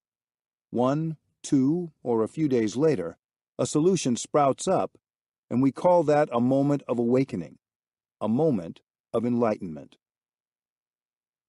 The essence of stillness. When we release our ideas, thoughts, and concepts, we make space for our true mind. Our true mind is silent of all words and all notions, and is so much vaster than limited mental constructs. Only when the ocean is calm and quiet can we see the moon reflected in it. Silence is ultimately something that comes from the heart, not from any set of conditions outside us. Living from a place of silence doesn't mean never talking, never engaging or doing things. It simply means that we are not disturbed inside. There isn't constant internal chatter. If we're truly silent, then no matter what situation we find ourselves in, we can enjoy the sweet spaciousness of silence. There are moments when we think we're being silent because all around us there's no sound. But unless we calm our mind, talking is still going on all the time inside our head. That's not true silence. The practice is learning how to find silence in the midst of all the activities we do. Try to change your way of thinking and your way of looking. Sitting down to eat your lunch may be an opportune time for you to offer yourself the sweetness of silence. Even though others may be speaking, you have the ability to disengage from habitual thinking and be very silent inside. You can be in a crowded space, yet still enjoy silence and even solitude. Realize that silence comes from your heart and not from the absence of talk. Just as inner silence does not require outer silence, solitude does not necessarily have to mean there is no one physically around you. You realize the deep meaning of being alone when you are established firmly in the here and now, and you are aware of what is happening in the present moment. You use your mindfulness to become aware of every feeling, every perception you have. You're aware of what's happening around you, but you also stay fully present within yourself. You don't lose yourself to the surrounding conditions. That is real solitude. Joyful versus oppressive silence. Sometimes when we think of silence, we think of an enforced restriction, such as a dictatorship shutting down freedom of expression, or an elder lecturing that children should be seen and not heard, or one member of a household forbidding others from talking about a sensitive topic. That kind of silence is oppressive and only makes a situation worse. Some of us know this kind of strained silence in our own families. If parents fight, there is often a painful silence afterward, and the whole family suffers. If everyone is angry or anxious, keeping silent can feed into an increasing collective anxiety and anger. That tense, simmering kind of silence is very negative. We cannot bear that kind of silence for long. It kills us. But voluntary silence is altogether different. When we know how to sit together, breathe together, connect with the spaciousness that's always available inside of us, and generate the energy of peace and relaxation and joy, that collective energy of silence is very healing, very nourishing. Suppose you sit outside and pay attention to the sunshine, the beautiful trees, the grass, and the little flowers that are springing up everywhere. If you relax on the grass and breathe quietly, you can hear the sound of the birds, the music of the wind playing in the trees. Even if you are in a city, you can hear the songs of the birds and the wind. If you know how to quiet your churning thoughts, you don't have to turn to mindless consumption in a futile attempt to escape from uncomfortable feelings. You can just hear a sound and listen deeply and enjoy that sound. There is peace and joy in your listening, and your silence is an empowered silence. That kind of silence is dynamic and constructive. It's not the kind of silence that represses you. In Buddhism, we call this kind of silence thundering silence. It's very eloquent and full of energy. Often, we have retreats where thousands of people practice mindful breathing in and out silently, together. If you have been part of something like this, you know how powerful a freely shared silence can be. Have you ever noticed how much children, even very young ones, can enjoy silence? There's something very relaxing about this. In Plum Village, children of all ages can eat together and walk together silently and with great joy. We don't watch TV or play electronic games in our retreat center. I have one young friend who kicked and screamed the whole way to Plum Village the first time he came. He was 8 years old.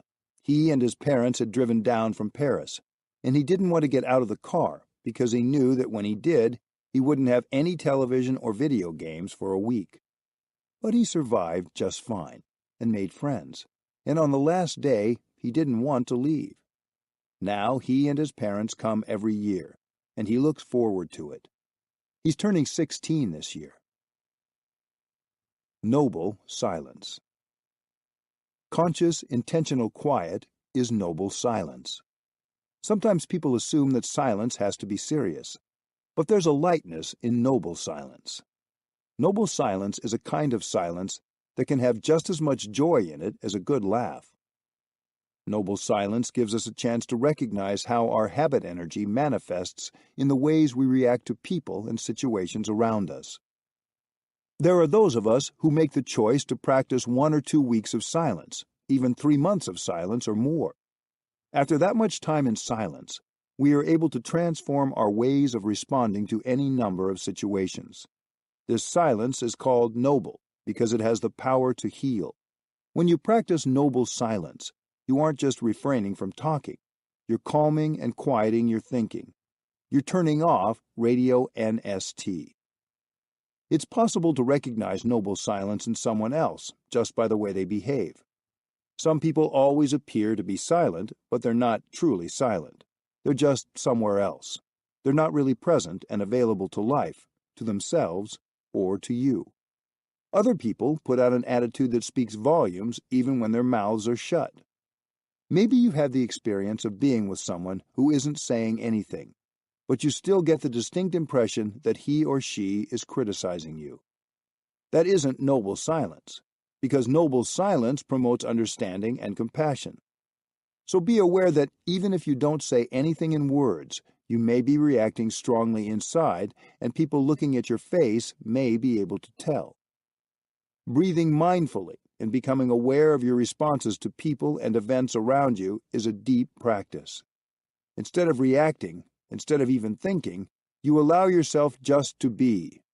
You practice mindfulness to be with your breath, your steps, the trees, the flowers, the blue sky, and the sunshine.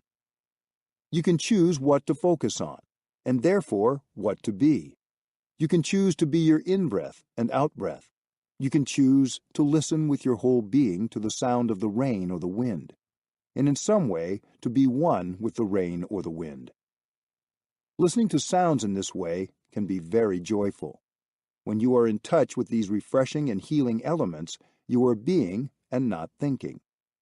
Practicing this way, when you are out and about and you hear a car honking or people shouting, or you see a sight that isn't pleasant, you are able to respond with compassion.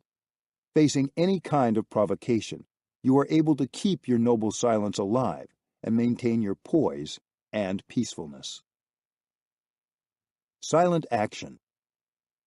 Some people might think that silence is a form of weakness or retreating from the world, but there is great strength in silence. There's a chapter in the famous Buddhist text called the Lotus Sutra about a bodhisattva, a being of great compassion called Medicine King. In Mahayana Buddhism, every bodhisattva is described as being a different arm and hand of the Buddha, with each bodhisattva representing a different kind of action. The legend goes that in a former life, Medicine King was called the bodhisattva that everyone is glad to see. From time to time we meet a person like that, someone whom everyone is glad to see. Whether such people are children or adults, their presence is so wonderful, fresh, and pleasant that everyone is happy to see them. The Bodhisattva Medicine King practiced devotion and love. Do we need to love in order to succeed in our practice of enlightenment? The answer is yes. The role of affection in the growth of a child is very important, and the role of affection in the growth of knowledge and understanding is also very important. The loving presence of a mother is crucial for the growth of a baby, and the loving presence of a teacher and fellow practitioners is very important for us to develop in our practice. We need love in order to grow and to go far. Medicine King grew well in his spiritual life and attained freedom and insight. He no longer identified himself with just his body. He mastered a kind of concentration called the concentration that allows one to manifest in all kinds of bodies. If he needed to become a child, he became a child. If he needed to be a woman, he manifested as a woman. If he needed to be a businessman, he could manifest as a businessman. He wasn't caught by the idea that the body he found himself in was his. That's why he could release his body very easily. Medicine King saw that there was great suffering, poverty, and cruelty around him. As an offering, he poured fragrant oil over himself, set himself alight, and allowed himself to be burned by fire. The body of the Bodhisattva Medicine King took millions of years to burn, and during that time, education took place. His burning body was a silent reminder to all who saw it of what he was willing to sacrifice. Perhaps you have heard of monks in Vietnam who immolated themselves during the war in the 1960s. That action had its root in this chapter of the Lotus Sutra. People who don't consider this body to be themselves sometimes choose to use this body in order to get a message across. When the Vietnamese monks set themselves on fire, they were trying to send a silent message, to send the strongest message they possibly could, because so far no one had listened to the cries for help of those who were suffering. These monks were trying to say, by acts rather than words, that there was suppression, discrimination, and suffering in Vietnam. They used their body as a torch in an effort to create awareness of that suffering. If you're not free, if you consider that this body is you, if you think that when this body disintegrates you will no longer be, then you cannot perform such an action. It's only when you are free and able to see yourself in many forms, not just in this body, that you can have the courage and the wisdom to offer yourself as a living torch. The first monk to immolate himself in 1963 was named Thich Nhat Hanh. Wang means broad. Duc means virtue. I knew him personally. He was a very loving person. When I was a young monk, I stayed in his temple in Saigon. At that time, I was editor of a Buddhist magazine, and I was doing studies of other spiritual traditions. His temple had a collection of magazines that I made use of in my research.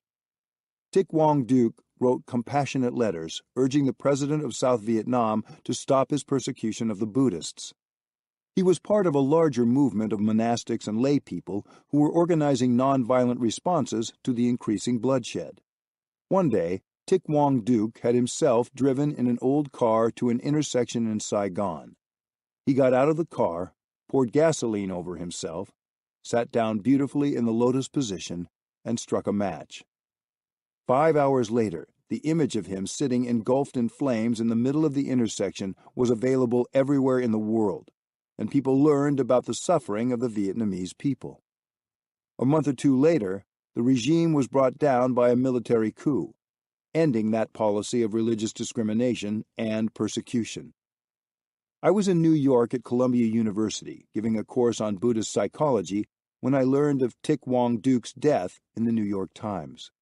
Many people ask the question, isn't that a violation of the precept concerning not killing? I wrote Dr. Martin Luther King Jr. a letter, sharing with him that this was not really a suicide. When you commit suicide, you are in despair. You don't want to live anymore. But Thich Nhat Hanh was not like that. He wanted to live. He wanted his friends and other living beings to live. He loved being alive. But he was free enough to offer his body in order to get the message across. We are suffering, and we need your help. Because of the great compassion in him, he was able to sit very still in the fire in perfect concentration. I shared with Dr. King my understanding that when Jesus died on the cross, he made the choice to die for the benefit of others, not out of despair, but out of the will to help. That is exactly what Thich Nhat Hanh wanted to do. He committed this action not out of despair, but out of hope and love, using his body in order to bring change to a desperate situation. This burning was a kind of offering. What Thich Nhat Hanh and Medicine King wanted to offer in the act of self-immolation was not just their body, but their strong determination to help other living beings. That extraordinary determination was the basis of their dramatic action that successfully delivered an unforgettable message and silently transmitted their insight far and wide. I tell this story not because I think you should do something this drastic, but simply to illustrate the power of silent action. We all want to change certain things or convince someone of something. If you have some small matter at work or in a relationship that you want to change, and you've tried talking about it without results, consider the strength that is possible in silent action. Practice healing. If your daily life is full of hurrying, noise, or confusion, it's easy to forget to be aware of the wholesome and supportive elements that are all around you, such as the fresh air, the sun, and the trees. The following exercise can be practiced anywhere, at any time. You just need to be in a place where you're comfortable breathing, relaxing, and smiling. A light smile relaxes all the muscles in your face and brings ease to body and mind. So don't just say the word smile. Really do it. You can also create your own nourishing verses. You can renew yourself by getting in touch with the healing elements around you. You can also bring up refreshing images from your store consciousness to nourish you. For example, when you're in the middle of a busy city, you can recall what it's like to be in the mountains or at the seaside. Breathing in, I'm aware of the air. Breathing out, I enjoy breathing the air. Aware of the air, feeling joy. Breathing in, I'm aware of the sun. Breathing out, I smile to the sun. Aware of sun, smiling. Breathing in, I'm aware of the trees. Breathing out, I smile to the trees. Aware of trees, smiling. Breathing in, I'm aware of the children. Breathing out, I smile to the children. Aware of children, smiling. Breathing in, I'm aware of the countryside air. Breathing out, I smile to the countryside air. Countryside air, smiling. When we eat, we're often rushed. Sometimes we don't even take the time to sit down. If that's true of you, please offer yourself the opportunity to eat mindfully as a human being, not a running robot. Before you eat, take a few moments to sit down. Feel your weight supported by the chair or the ground. Quiet your thinking and contemplate the food and its sources. The earth, the sun, the rain, labor, and many supportive conditions have come together so that your food could be brought to you. Be aware of how fortunate you are to have food to eat when so many people are hungry. When you sit down to enjoy a meal with others, bring your awareness to the food and the people you are with. This can be a very joyful occasion of true community. Breathing in, I'm aware of the food on my plate. Breathing out, I'm fortunate to have food to eat. Aware of food, feeling grateful. Breathing in, I'm aware of the fields. Breathing out, I smile to the fields. Aware of the fields, smiling. Breathing in, I'm aware of the many conditions that brought this food to me. Breathing out, I feel grateful. Aware of conditions, feeling grateful. Breathing in, I'm aware of those who are eating together with me. Breathing out, I am grateful for their presence. Eating together, feeling grateful. Chapter 4. Deep Listening. Most of the time, our head is so full of thoughts that we have no space to listen to ourselves or anyone else. We may have learned from our parents or in school that we have to remember lots of things. We have to retain a lot of words, notions, and concepts. And we think that this mental stockpile is useful for our life. But then, when we try to have a genuine conversation with someone, we find it difficult to hear and understand the other person. Silence allows for deep listening and mindful response, the keys to full, honest communication.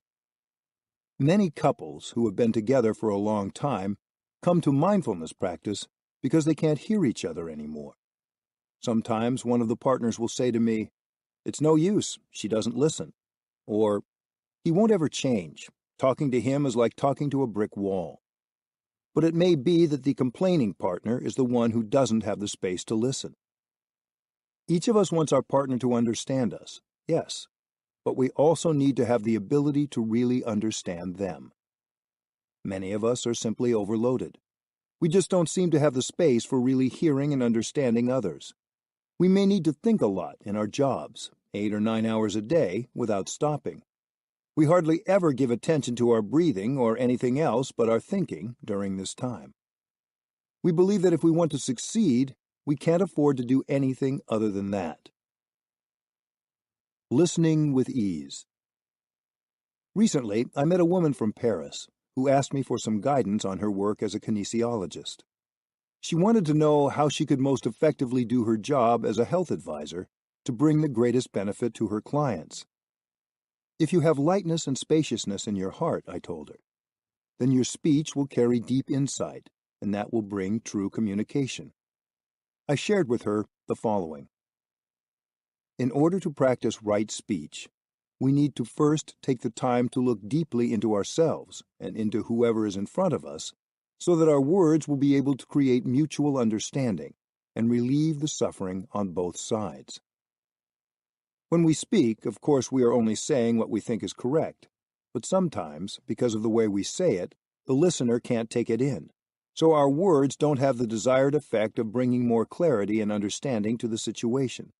We need to ask ourselves, am I speaking just to speak, or am I speaking because I think these words can help someone heal? When our words are spoken with compassion, based on love, and on our awareness of our interconnectedness, then our speech may be called right speech. When we give an immediate reply to someone, usually we are just reeling off our knowledge or reacting out of emotion. When we hear the other person's question or comment, we don't take the time to listen deeply and look deeply into what has been shared. We just volley back a quick rejoinder. That's not helpful. The next time someone asks you a question, don't answer right away. Receive the question or sharing and let it penetrate you, so that the speaker feels that he or she has really been listened to. All of us, but especially those whose profession is to help others, can benefit from training ourselves in this skill. We must practice in order to do it well. First and foremost, if we haven't listened deeply to ourselves, we can't listen deeply to others. We need to cultivate a spiritual dimension of our life if we want to be light, free, and truly at ease. We need to practice in order to restore this kind of spaciousness. Only when we have been able to open space within ourselves can we really help others. If I am out for a walk or on a public bus, anywhere really, it is very easy to notice if someone has a feeling of spaciousness. Perhaps you've met people like this. You don't even know them well, but you feel comfortable with them because they are easy and relaxed. They are not already full of their own agenda. If you open the space within yourself, you will find that people, even someone who perhaps has been avoiding you, your teenage daughter, your partner with whom you were in a fight, your parent, will want to come and be near you. You don't have to do anything, or try to teach them anything, or even say anything. If you are practicing on your own, creating space and quiet within you, others will be drawn to your spaciousness. People around will feel comfortable just being around you because of the quality of your presence. This is the virtue of non-action. We stop our thinking, bring our mind back to our body, and become truly present. Non-action is very important. It is not the same thing as passivity or inertia. It's a dynamic and creative state of openness. We just need to sit there, very awake, very light, and when others come sit with us, they feel at ease right away. Even though we haven't done anything to help, the other person receives a lot from us. Having the space to listen with compassion is essential to being a true friend, a true colleague, a true parent, a true partner. A person doesn't need to be a mental health professional to listen well. In fact, many therapists aren't able to do it because they are so full of suffering. They study psychology for many years and know a great deal about techniques, but in their heart they have suffering that they haven't been able to heal and transform, or they haven't been able to offer themselves enough joy and play to balance out all the pain they take in from clients, so they don't have the space to help very effectively. People pay these therapists a lot of money and go back to see them week after week, hoping for healing. But counselors can't help if they haven't been able to listen to themselves with compassion. Therapists and counselors are human beings who suffer like everyone else. Their ability to listen to others is dependent first on their ability to listen compassionately to themselves. If we want to help others, we need to have peace inside. This peace we can create with each step, each breath, and then we can help. Otherwise, we are just wasting others' time and taking their money if we're professionals. What all of us need first is ease, lightness, and peace in our own body and spirit. Only then can we truly listen to others. This takes some practice. Take time each day to be with your breath and your steps, to bring your mind back to your body, to remember that you have a body. Take some time each day to listen with compassion to your inner child, to listen to the things inside that are clamoring to be heard. Then you will know how to listen to others. Listening to the sound of a bell. Bells are used in many cultures around the world to help people come together, to create harmony within oneself and harmony with others. In many Asian countries, every family has at least one small bell in their home. You can use any kind of bell that makes a sound you enjoy. Use the sound of that bell as a reminder to breathe, to quiet your mind, to come home to your body, and to take care of yourself. In Buddhism, the sound of the bell is considered to be the voice of the Buddha. Stop talking. Stop thinking. Come back to your breathing. Listen with all your being. This way of listening allows peace and joy to penetrate every cell of your body.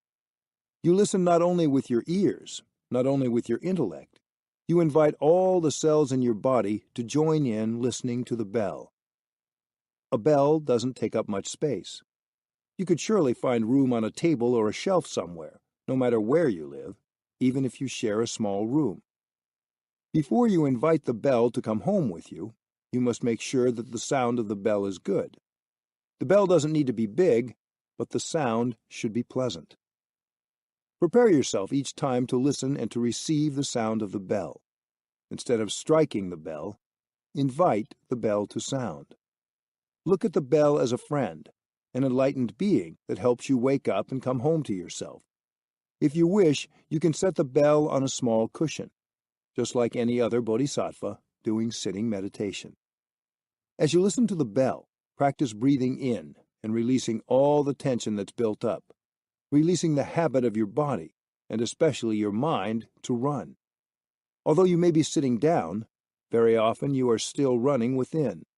The bell is a welcome opportunity for you to go back to yourself, enjoy your in-breath and out-breath in such a way that you can release the tension and come to a full stop. The bell and your response to it help stop the runaway train of thoughts and emotions racing through you all throughout the day and night. In the morning, before you go to work or before the children go to school, everyone can sit down together and enjoy breathing for 3 sounds of the bell. That way you begin your day with peace and joy. It's nice to sit there, to breathe, either on your own or with your family, and look at a meaningful object in your home or a tree outside your window and smile. This can become a regular practice, a reliable refuge right there in your house or apartment. It doesn't take a long time, and it's richly rewarding. It is a very beautiful practice, the practice of peace, presence, and harmony in the home. Breathing room. Dedicate a room or a portion of a room for meditation. This doesn't need to be a big space. If you have only a small corner of a room, that can work perfectly well, as long as you make it a quiet place reserved for peace and reflection. This is your breathing room, a small meditation hall. When a member of the household sits in that quiet place, others should not go in and try to talk to him or her. You have to agree with each other that this is a space reserved for peace and quiet. I encourage you to sit down with all the members of your household and get everyone to agree that any time the atmosphere in the home is noisy, heavy, or tense, anyone has the right to go to the breathing room and invite the bell to sound. Everyone will practice breathing in and out and endeavor to restore the calm, the peace, and the love they have lost sight of because of some unmindful, unskillful thought, word, or deed. Anytime someone has a problem, anytime someone has a painful feeling or feels not peaceful, that person has the right to go to that space, sit down, invite the bell to sound, and breathe. And while somebody is doing that, the other people in the house have to respect it. If they are good practitioners, they will stop whatever they are doing, listen to the sound of the bell, and join the peaceful, mindful breathing. If they like, they can join that person in the breathing room. So, if your partner is not in a good mood, if your housemate has some worries, you may like to remind him or her, "Shall we go listen to the bell and breathe for a few minutes together?" That's something easy you can do. Or suppose your child gets angry about something. Then you hear the sound of the bell, and you know that your child is breathing. You pause from what you're doing and enjoy breathing in and out too. You support your child. And at bedtime, it's nice if everyone sits down together to enjoy 3 sounds of the bell, 9 times of breathing in and out. People practicing breathing with a small bell in this way are able to enjoy much peace and harmony together. That is what I call true civilization. You don't need a lot of modern gadgets in order to be civilized. You need only a small bell, a quiet space, and your mindful in-breath and out-breath. Listening with our ancestors. People usually think that their ancestors have died, but that's not correct. Because we are here, alive, our ancestors continue to be alive in us. Our ancestors have transmitted themselves to us with their talents, their experiences, their happiness, their suffering. They are fully present in every cell of our body. Our mother, our father, they are in us. We cannot take them out. When we listen to the bell, we can invite all the cells in our body to join us in listening, and at the same time, all the ancestors of all generations can join us in listening to the sound of the bell.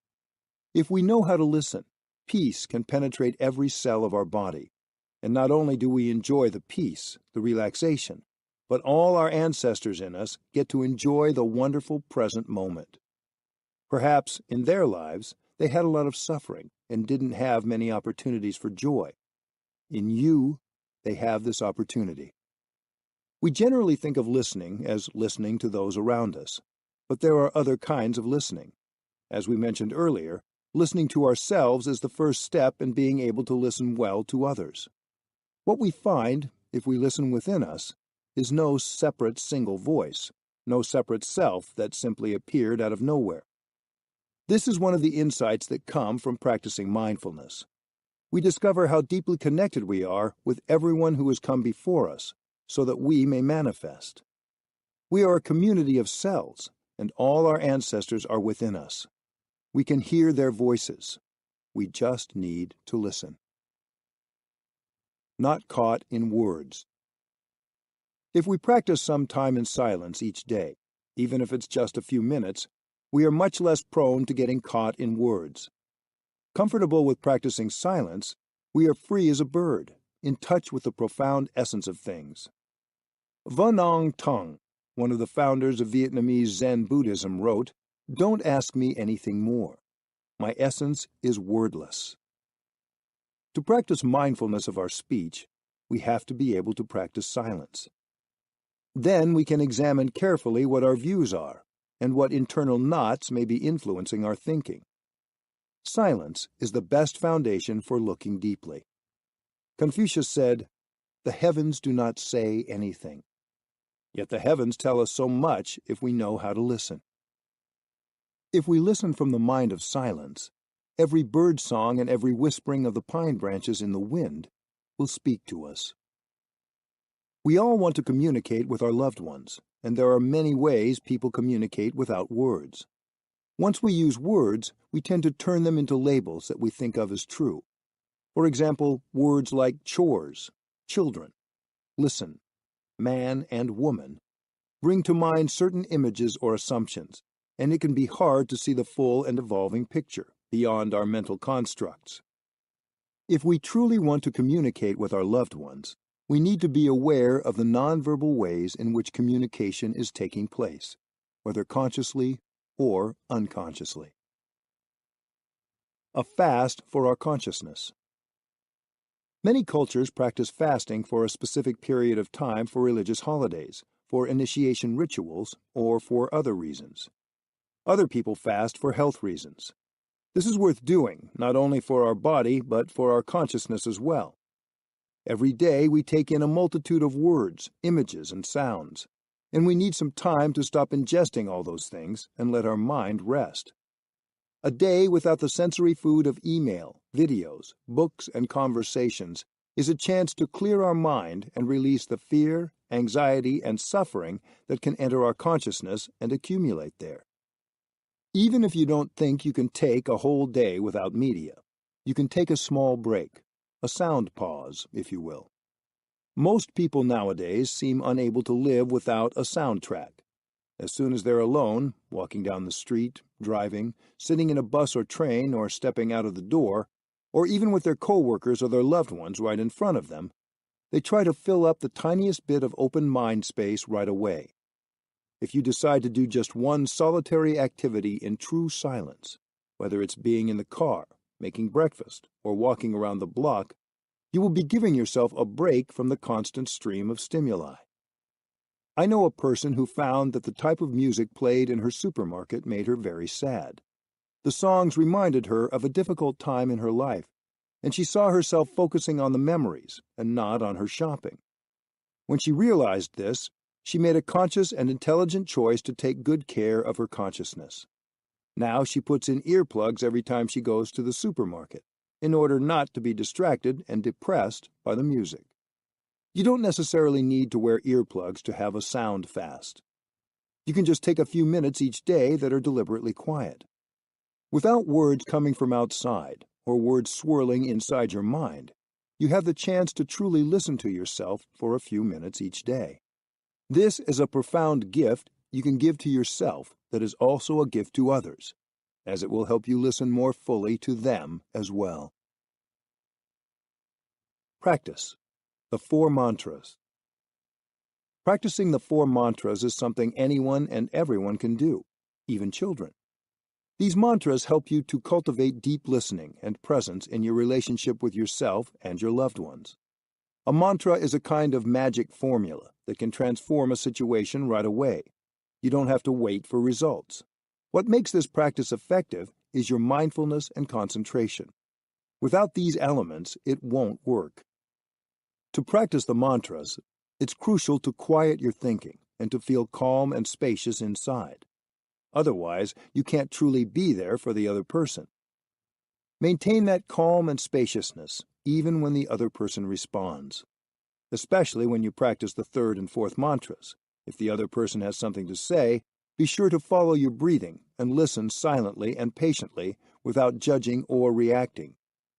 When you say the 4 mantras, you are using the silence inside, along with a few carefully chosen words, to bring healing, reconciliation, and mutual understanding.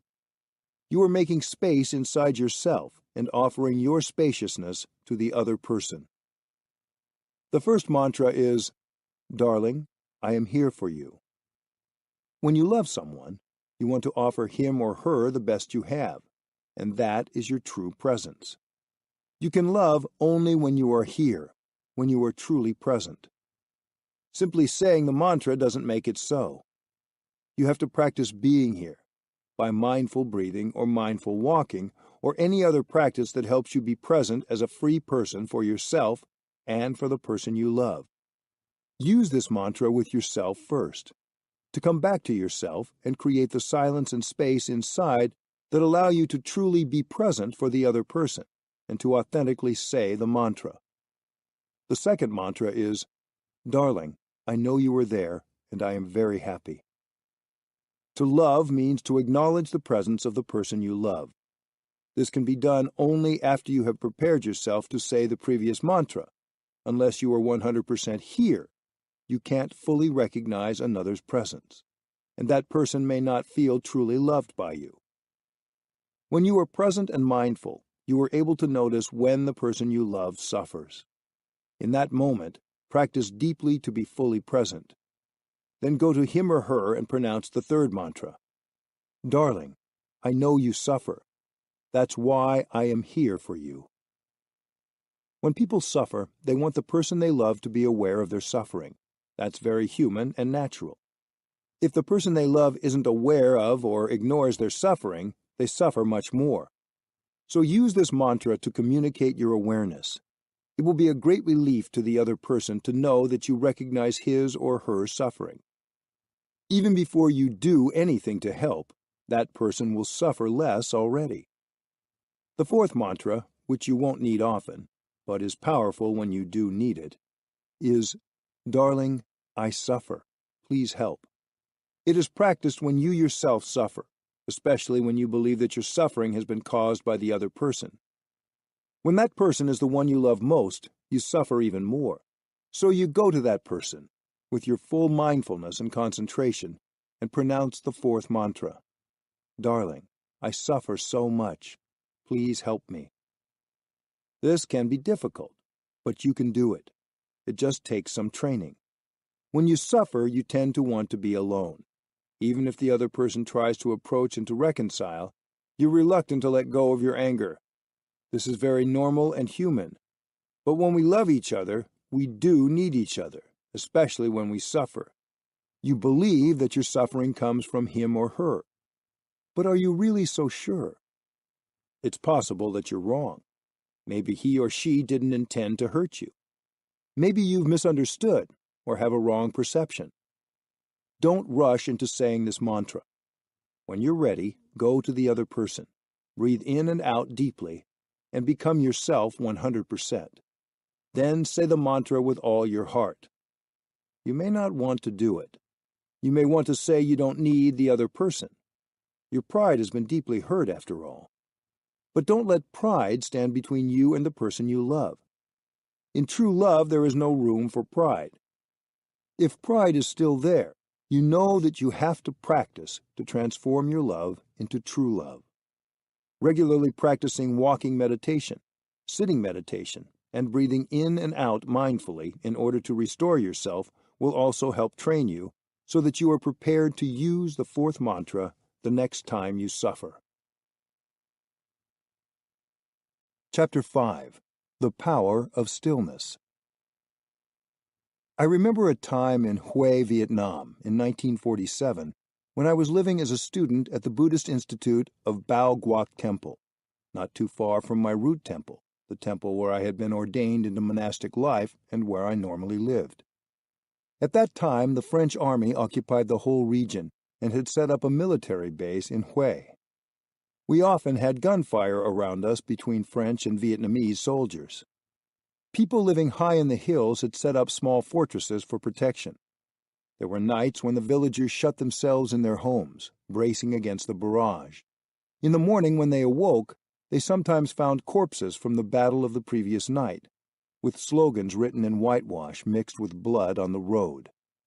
Occasionally, monks took the remote paths in this region, but hardly anyone else dared pass through the area, especially the city dwellers of Hue, who had only recently returned after having been evacuated. Even though Bao Guoc was situated near a train station, hardly anyone risked going there, which speaks for itself. One morning, I set out from Bao Guoc for my monthly visit to my root temple. It was quite early. The dew was still on the tips of the grass. Inside a cloth bag, I carried my ceremonial robe and a few sutras. In my hand, I carried the traditional Vietnamese cone-shaped hat.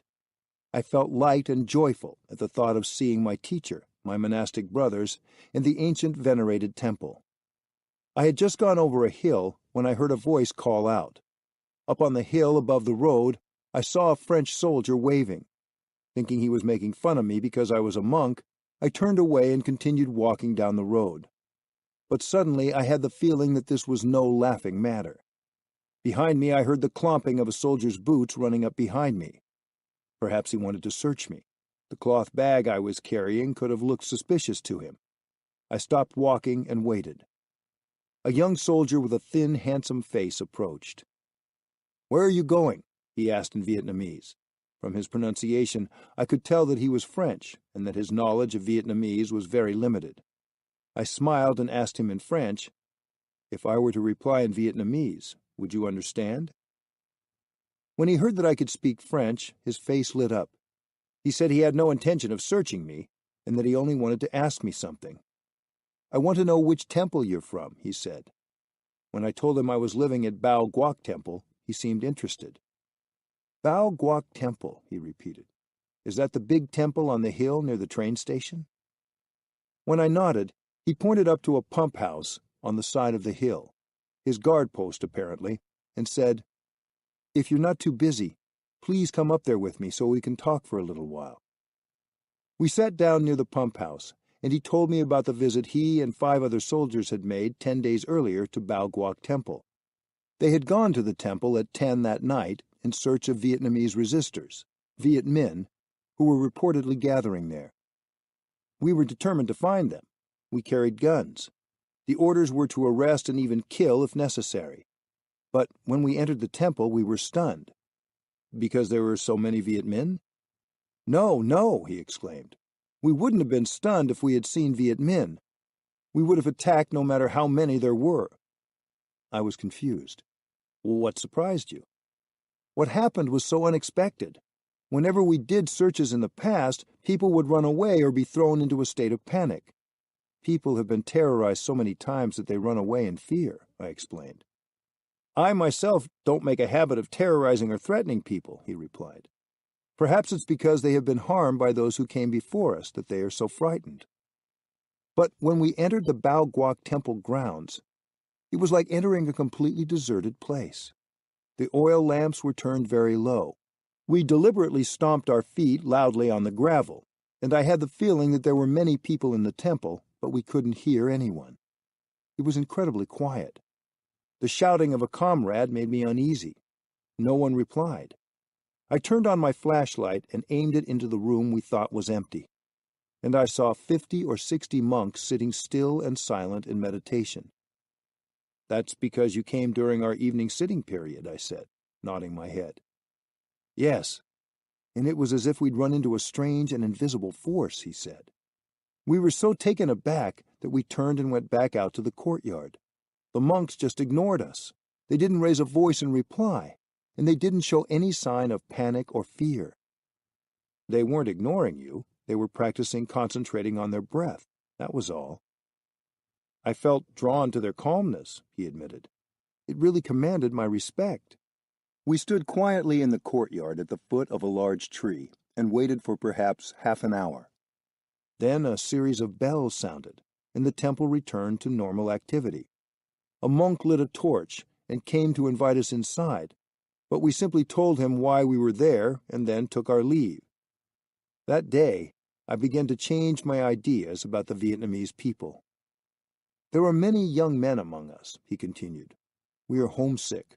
We miss our families and our country a lot. We have been sent here to kill the Viet Minh, but we don't know if we will kill them or be killed by them and never return home to our families. Seeing the people here work so hard to rebuild their shattered lives reminds me of the shattered lives of my relatives in France. The peaceful and serene life of those monks makes me think about the lives of all human beings on this earth, and I wonder why we've come to this place. What is this hatred between the Viet Minh and us that we have traveled all the way over here to fight them? Deeply moved, I took his hand. I told him the story of an old friend of mine who had enlisted to fight the French, and who had been successful in winning many battles. One day my friend came to the temple where I was, and burst into tears as he embraced me. He told me that during an attack on a fortress, while he was concealed behind some rocks, he saw two young French soldiers sitting and talking. When I saw the bright, handsome, innocent faces of those boys, he said, I couldn't bear to open fire, dear brother. People can label me weak and soft. They can say that if all the Vietnamese fighters were like me, it wouldn't be long before our whole country was overtaken. But for a moment, I loved the enemy like my own mother loves me. I knew that the death of these two youngsters would make their mothers in France suffer, just as my mother had grieved for the death of my younger brother. So you see, I said to this Frenchman, that young Vietnamese soldier's heart was filled with the love of humanity. The young French soldier sat quietly, lost in thought. Perhaps like me, he was becoming more aware of the absurdity of the killing, the calamity of war, and the suffering of so many young people dying in an unjust and heartbreaking way. The sun had already risen high in the sky, and it was time for me to go. The soldier told me that his name was Daniel Marty, and he was 21 years old. He had just finished high school before he came to Vietnam. He showed me photographs of his mother and a younger brother and sister. We parted with a feeling of understanding between us, and he promised to visit me at the temple on Sundays. In the months that followed, he did visit me when he could, and I took him to our meditation hall to practice with me. I gave him the spiritual name Tan Luang, meaning pure and refreshing, peaceful life.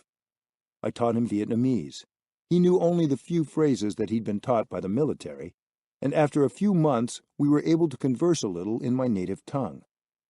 He told me that he no longer had to go on raids as he had previously done, and I shared his relief. If there were letters from home, he showed them to me. Whenever he saw me, he joined his palms in greeting. One day, we invited Tan Luang to a vegetarian meal at the temple. He accepted the invitation happily, and highly praised the delicious black olives and the flavorful dishes we served him. He found the fragrant mushroom rice soup my brother had prepared so delicious he couldn't believe it was vegetarian. I had to explain to him in detail how it was made before he would believe it. There were days when, sitting beside the temple tower, we would delve into conversations on spirituality and literature. When I praised French literature, Tan Luang's eyes lit up with pride in his nation's culture. Our friendship became very deep. Then, one day when he came to visit, Tan Luang announced that his unit would be moving to another area, and it was likely that he would soon be able to return to France. I walked him to the gate under the arch of the 3 portals of the temple, and we hugged goodbye. "I will write you, brother," he said. "I will be very happy to receive your letter and to reply." A month later, I received a letter from him with the news that he would indeed return to France, but then go on to Algeria. He promised to write to me from there. I have not heard from him since. Who knows where Tan Luong is now? Is he safe? But I know that when I last saw him, he was at peace. That moment of profound silence in the temple had changed him. He allowed the lives of all living beings to fill his heart, and he saw the meaninglessness and destructiveness of war. What made it all possible was that moment of complete and total stopping and opening to the powerful, healing, miraculous ocean called silence. To manifest our true nature, we need to bring a stop to the constant internal conversation that takes up all the space in us. We can start by turning off radio NST for little moments each day, in order to give that mental space over to joy instead. A mindful breath. As we've already seen, the easiest way to free ourselves from the endless wheel of nonstop thinking is by learning the practice of mindful breathing. We breathe all the time, but we rarely pay attention to our breathing. We rarely enjoy our breathing. A mindful breath is the treat you get to enjoy when you're giving all your attention to your in-breath and out-breath for the full length of that inhalation and exhalation. If you pay attention as you breathe, it's as though all the cells in your brain and in the rest of your body are singing the same song. With the act of breathing in mindfully, you go inside. Your body is breathing, and your body is your home. In each breath, you can come home to yourself. You may have a lot of sadness, anger, or loneliness in you. When you connect with your in-breath and out-breath, you can get in touch with those feelings without fear of becoming their prisoner. Your mindful breathing is a way of saying, "Don't worry, I am right here at home. I will take care of this feeling." Your mindful breath is your home base. If you want to realize your aspirations, if you want to build connection with your family and friends, if you want to help your community, you need to begin with your breath. Every breath, every step, every action done in mindfulness will give you sustenance. Making space for mindfulness is easier than you think. Many of us think there's no room in our life for cultivating mindfulness. But the truth is that mindful living is more a matter of reorienting yourself, of remembering your true intention, than of squeezing an additional event called meditation into your daily agenda. You don't have to be in your meditation room or wait until you have an unscheduled hour to practice mindfulness, although these are certainly wonderful things to enjoy whenever you're able. Quiet, mindful breathing is something you can do at any time. Wherever you are can be a sacred space, if you are there in a relaxed and serene way, following your breathing and keeping your concentration on whatever you're doing. When you wake up in the morning, while you're still in bed, you can start the day with a mindful breath. Take that moment, first thing, to follow your breathing in and out, and be aware that you have 24 brand new hours to live. This is a gift of life. After I was ordained as a novice monk, I had to memorize many short verses to help me practice mindfulness. The first verse I learned goes like this: "Waking up this morning, I smile. 24 brand new hours are before me.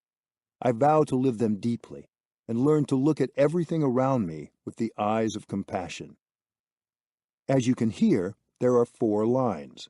The first line is for your in-breath. The second line is for your out-breath.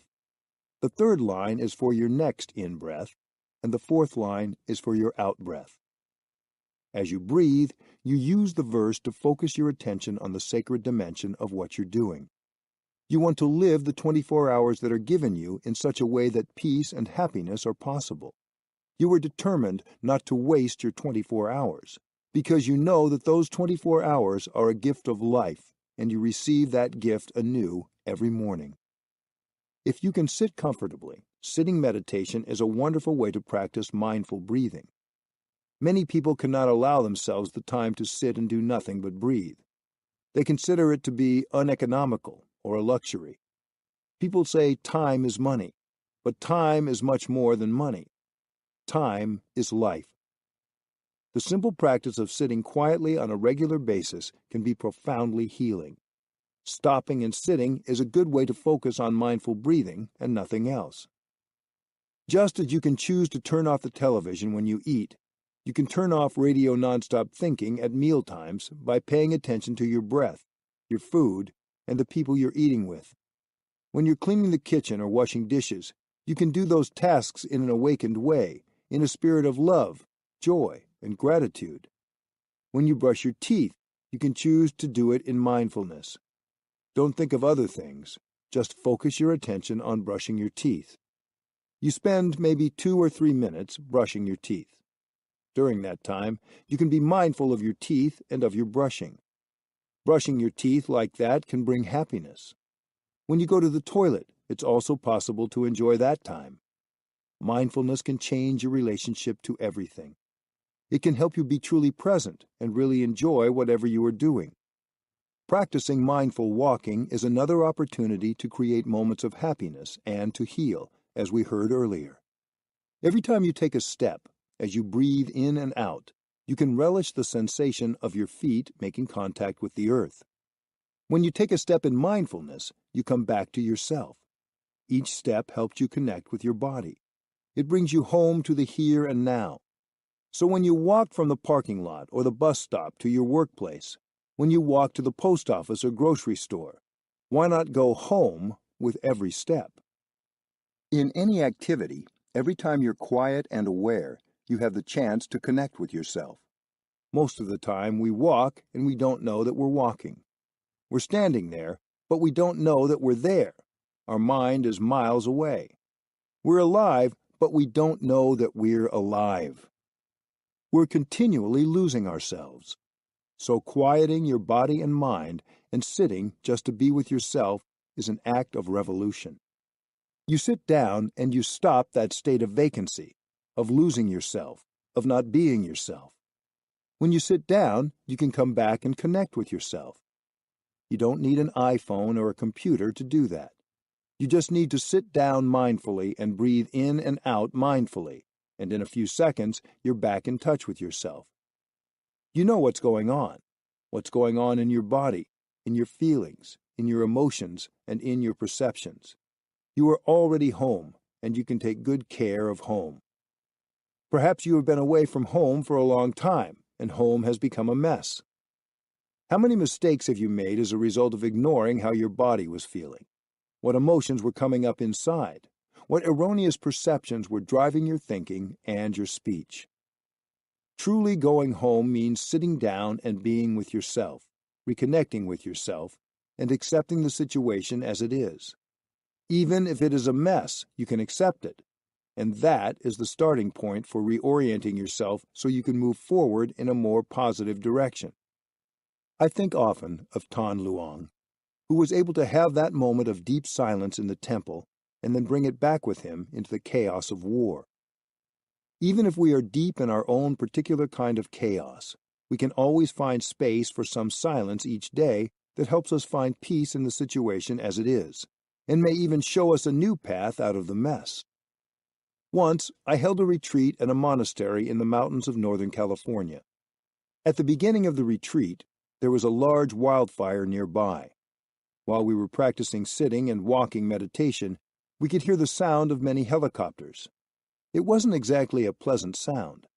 Many of the practitioners, including myself, were either Vietnamese or Vietnamese American, and for us the sound of helicopters meant guns, death, bombs, and more death. We had lived through a brutal war, and it was disturbing to hear the helicopters all the time and be reminded of that violence. Even for those people at the retreat who hadn't experienced war, the sound was still loud and intrusive. But the helicopters were not leaving, and neither were we. So we chose to practice listening to the sound of the helicopters with mindfulness. Hearing a pleasant sound like that of a bell, people want to focus their attention on it. Giving our attention to a pleasant sound, it's easy to feel more present and happy. Now we had to learn how to focus positively with the sound of helicopters. With mindfulness, we were able to remind our reactive selves that this was not a helicopter operating in a situation of war. This helicopter was helping to extinguish destructive flames. With that awareness, we could transform an unpleasant feeling into a feeling of gratitude and appreciation. Because the sound of those helicopters came along as often as every couple of minutes, If we didn't practice mindfulness in that way, it could be quite tedious. So everyone, there was close to 600 people at the retreat, practiced breathing in and out with the sound of the helicopters. We said to ourselves the verse for listening to the bell, which we modified to fit the situation. I listen. I listen. This helicopter sound brings me back to the present moment. And we survived very well. We made the helicopter sound into something helpful. 5 minutes for life. If you're just starting out, try dedicating 5 minutes every day to walking quietly and mindfully. When you are alone, you can do it as slowly as you like. You may find it helpful to begin by walking very slowly, taking one step with each in-breath, one step with each out-breath. As you breathe in, you make one step, and you walk in such a way that with that one step, that one in-breath, your thinking mind can come totally to a stop. If it hasn't fully stopped, then just pause and stay there mindfully, breathing in and out until you have completely stopped your thinking. You will feel it. In the state of mindful being, something really does change physically and mentally. If you succeed in making one step like that, then you know that you can make 2 steps like that. You begin with just 5 minutes, but you may find yourself enjoying it so much that you like doing it several times a day. People are so busy. We are always pulled away from the present moment. We have no chance to live our life truly. Mindfulness can recognize that. That is enlightenment already. So we start from that enlightenment, that awakening. We really want to live our own life. We really want to stop, not to be carried away from life. And with the practice of mindful sitting and breathing, walking, or indeed even brushing our teeth, we can stop. The practice of stopping can be realized at any time of the day, including when we're driving a car. You are released. You gain freedom.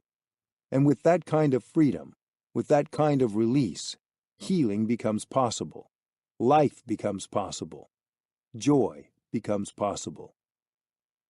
People talk nowadays about work-life balance. We tend to think of work as one thing and life as another separate thing. But it doesn't have to be that way. After you drive to work and park your car in the parking lot, you can choose between walking mindfully and happily to your office or walking distractedly and in a hurry. You have to walk the distance anyway.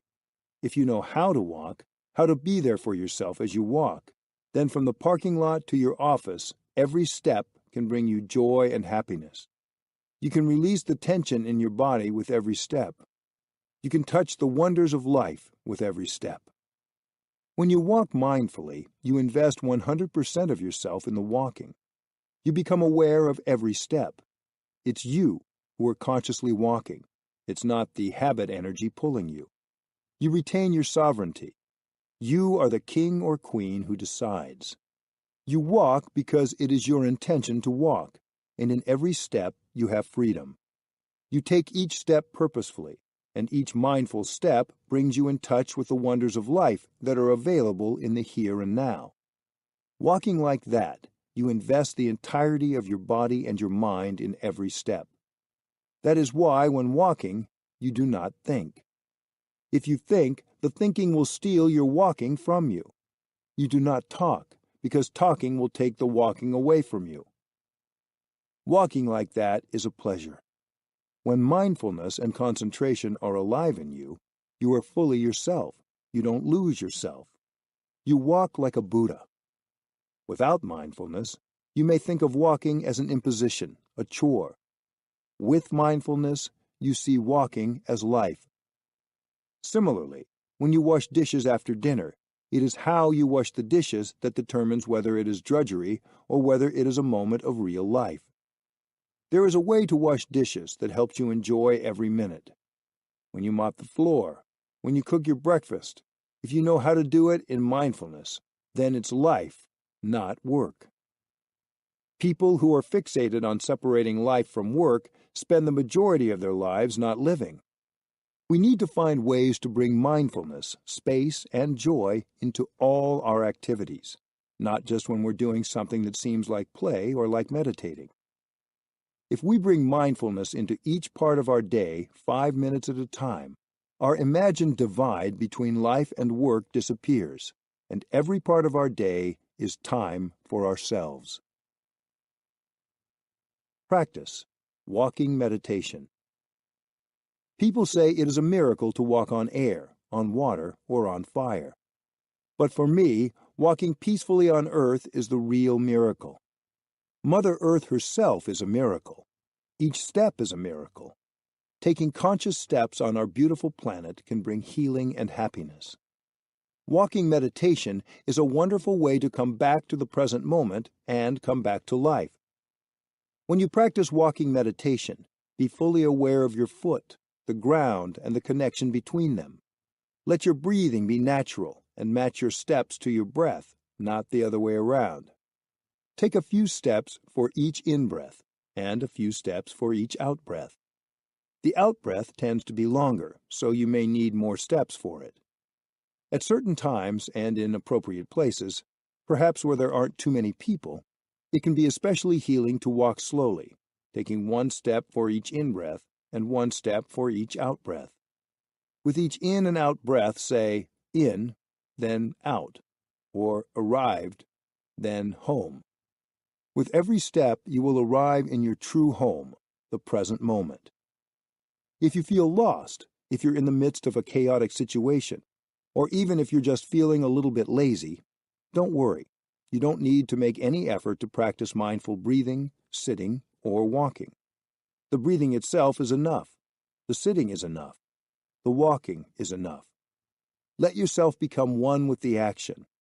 Just be the walking. One day in 2003, I was in Korea, about to lead a walking meditation through the streets of Seoul. Many people had come to join the walk, but because there were so many photographers and reporters jammed together shoulder to shoulder directly in front of us, I found it impossible to begin. I said, "Dear Buddha, I give up. Please, you walk for me." I took one step. Right away, a path opened up, and I was able to continue. After this experience, I wrote the following verses. I still use them in my practice of walking meditation. Perhaps they will help you too. Let the Buddha breathe. Let the Buddha walk. I don't have to breathe. I don't have to walk. The Buddha is breathing. The Buddha is walking. I enjoy the breathing. I enjoy the walking. There is only the breathing.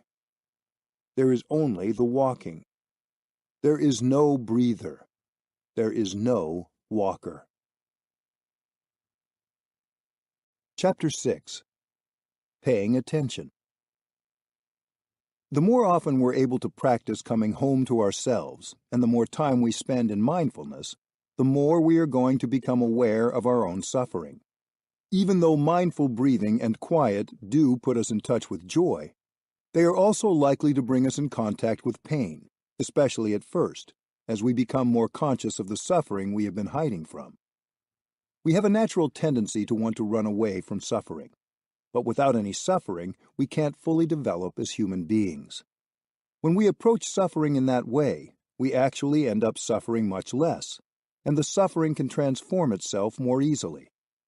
If instead we continue to try to run away from suffering, to push it into the furthermost corners of our mind, we only perpetuate it. If we never suffer, there is no basis or impetus for developing understanding and compassion. Suffering is very important. We have to learn to recognize and even embrace suffering, as our awareness of it helps us grow. Quite often we avoid silence, thinking that we will thereby avoid suffering. But in truth, taking quiet time to come home to ourselves with awareness is the only thing that will help heal our suffering. Recognizing suffering. Much of my teaching is aimed at helping people learn how to recognize suffering, embrace it, and transform it. That is an art. We have to be able to smile to our suffering with peace, just as we smile to the mud because we know that it's only when we have mud, and know how to make good use of the mud, that we can grow lotus flowers. There can be big sources of suffering, major emotional hurts that stay with us long past the original wound. But there are also what in French we call les petites misères, the little sufferings that can wear us down day after day. If we know how to handle these little miseries, we don't have to become a victim of the so-called daily grind. When suffering has become a block, whether from major hurts or les petites misères, we should know how to recognize it and embrace it. The suffering we feel may have been transmitted to us by our father, our mother, our ancestors. When we are able to recognize, embrace, and transform it, we do that not only for ourselves, but also for our father, our mother, and our ancestors. Pain is inescapable. It is everywhere. Besides our individual and collective suffering as human beings, there is suffering in nature as well. Natural and unnatural disasters happen daily around the globe. Tsunamis, wildfires, famines, wars. Innocent children die every day due to the lack of clean water or food or medicine. We are connected to these sufferings, even if we don't experience them directly. That little baby, that old woman, that young man or young woman, when they die, in some way it's also we who are dying. And yet at the same time, we are of course still living. So that means that they are somehow still living as well. This is a meditation. Understanding this deep truth can help us develop our volition, our desire to live in a way that can help others stay alive as well. Island of Self. When we walk into our own home, we can relax, let our hair down, and just be ourselves. We feel warm, comfortable, safe, and content. Home is a place where loneliness can disappear. But where is home, really? Our true home is what the Buddha called the island of self, the peaceful place inside of us. Oftentimes we don't notice it's there. We don't even really know where we are, because our outer or inner environment is filled with noise. We need some quietness to find that island of self. Every time you feel unwell, agitated, sad, afraid, or worried, these are times to use mindful breathing to go back home to your island of mindfulness. If you regularly practice mindfulness, going back to your island at the times when you aren't experiencing difficulty, then when you do have a problem, it will be much easier and more enjoyable to find that safe place and go home again. You are fortunate enough to know the practice of mindfulness. Please make good use of the practice to strengthen the connection to your true home. Do not wait until you are hit by a giant wave to try to go back to your island. Practice going back as often as you can by living the ordinary moments of your life mindfully. Then, when, inevitably, difficult moments in life do arrive, going home will be natural and easy to do. Walking, breathing, sitting, eating, and drinking tea in mindfulness. All these are concrete practices of taking refuge that you can enjoy many times every day. You have the seed of mindfulness in you. That seed is always there. Your in-breath and out-breath are always available. You have the island within yourself. Taking refuge on that island through mindfulness is a matter of daily practice. The Coconut Monk. There was a monk in Vietnam who was called the Coconut Monk because he liked to climb up a coconut tree onto a platform where he would practice sitting meditation. It was cooler up there. As a young man, he had studied in France and had become an engineer. But when he returned to Vietnam, where war was raging everywhere, he no longer wanted to be an engineer. He wanted to be a monk, and he practiced as a monk. He wrote a letter in honor of Nhat Chi Mai, a lay student of mine who had immolated herself to call for an end to the war. He said, "I am burning myself like you. The only difference is that I am burning myself more slowly." He was saying that his life was also given over entirely to calling for peace. The Coconut Monk did many things to teach peace. One time he organized a practice center in the Mekong Delta and asked many people to come and practice sitting meditation with him. He collected bullets and bomb fragments from the area and forged them into a big bell, a bell of mindfulness. He hung it in his practice center and invited the bell to sound day and night. He wrote a poem in which he said, "Dear bullets, dear bombs, I have helped you come together in order to practice.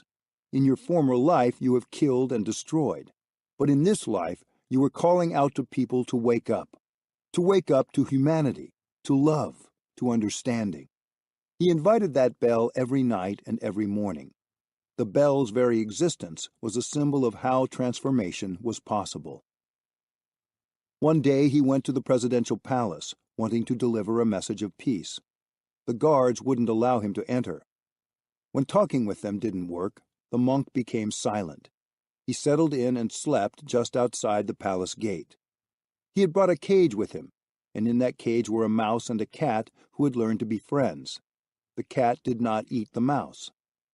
One guard asked him, "What is your purpose in being here?"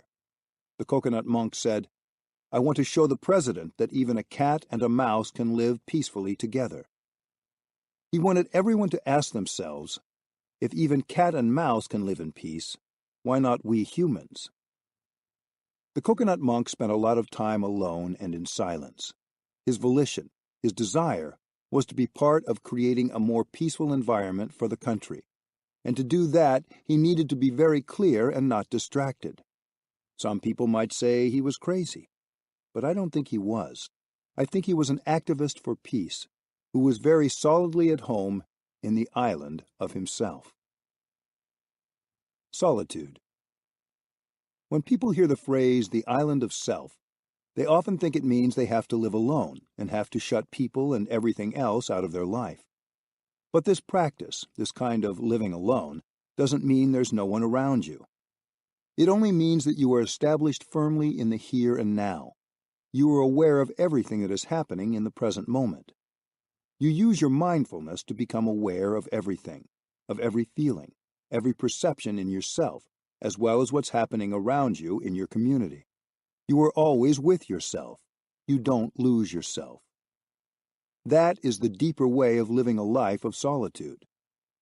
To practice solitude is to practice being in the singular moment, not caught in the past, not carried away by the future, and most of all, not carried away by the crowd.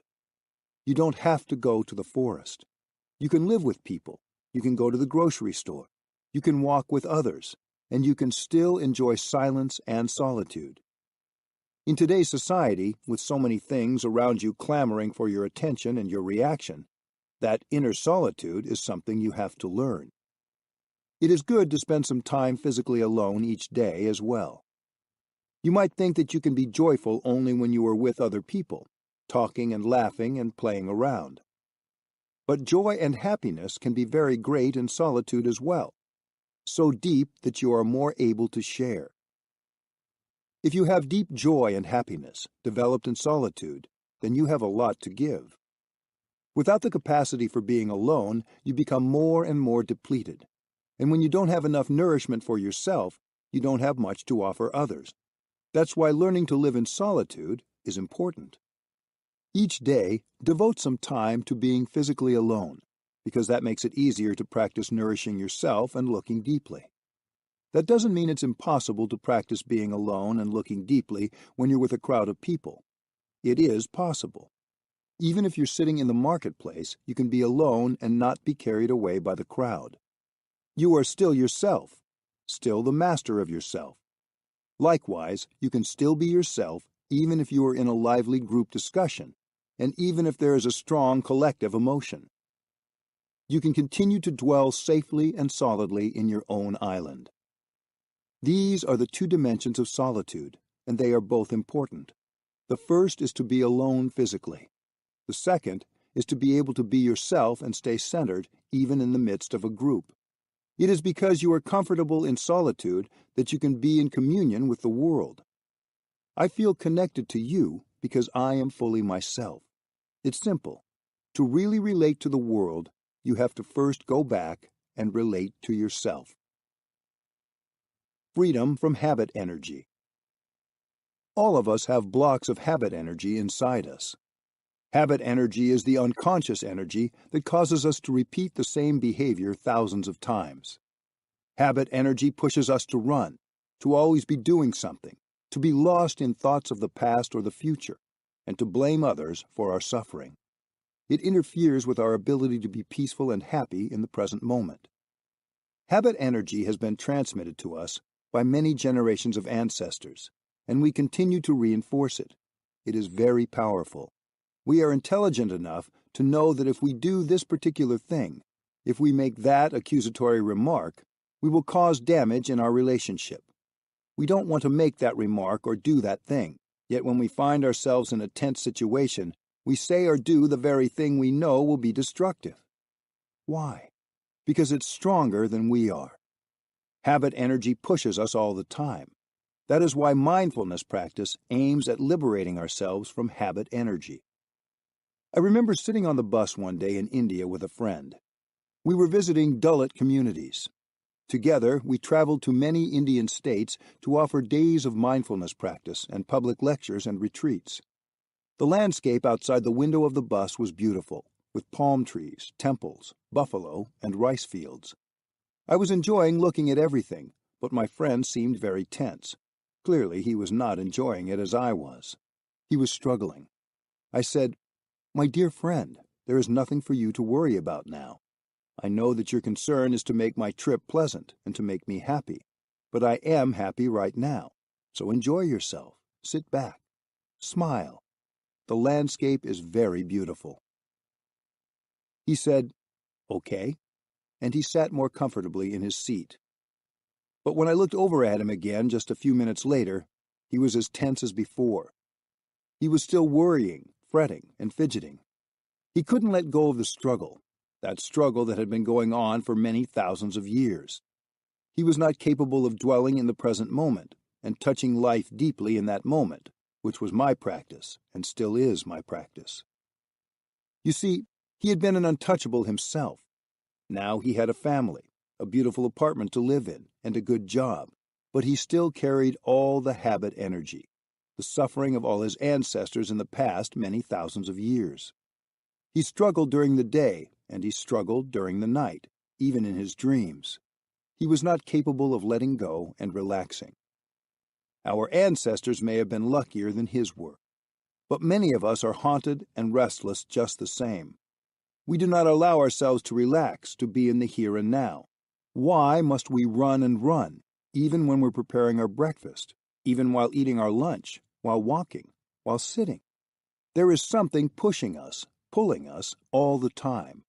What are we running toward? The Buddha addressed this issue very clearly. He said, "Don't agonize over the past, because the past is gone. Don't worry about the future, because the future is not yet here. There is only one moment for you to be alive, and that is the present moment. Come back to the present moment and live this moment deeply, and you will be free." Untying the two knots. There are two kinds of knots. The first consists of our notions and ideas, our concepts and knowledge.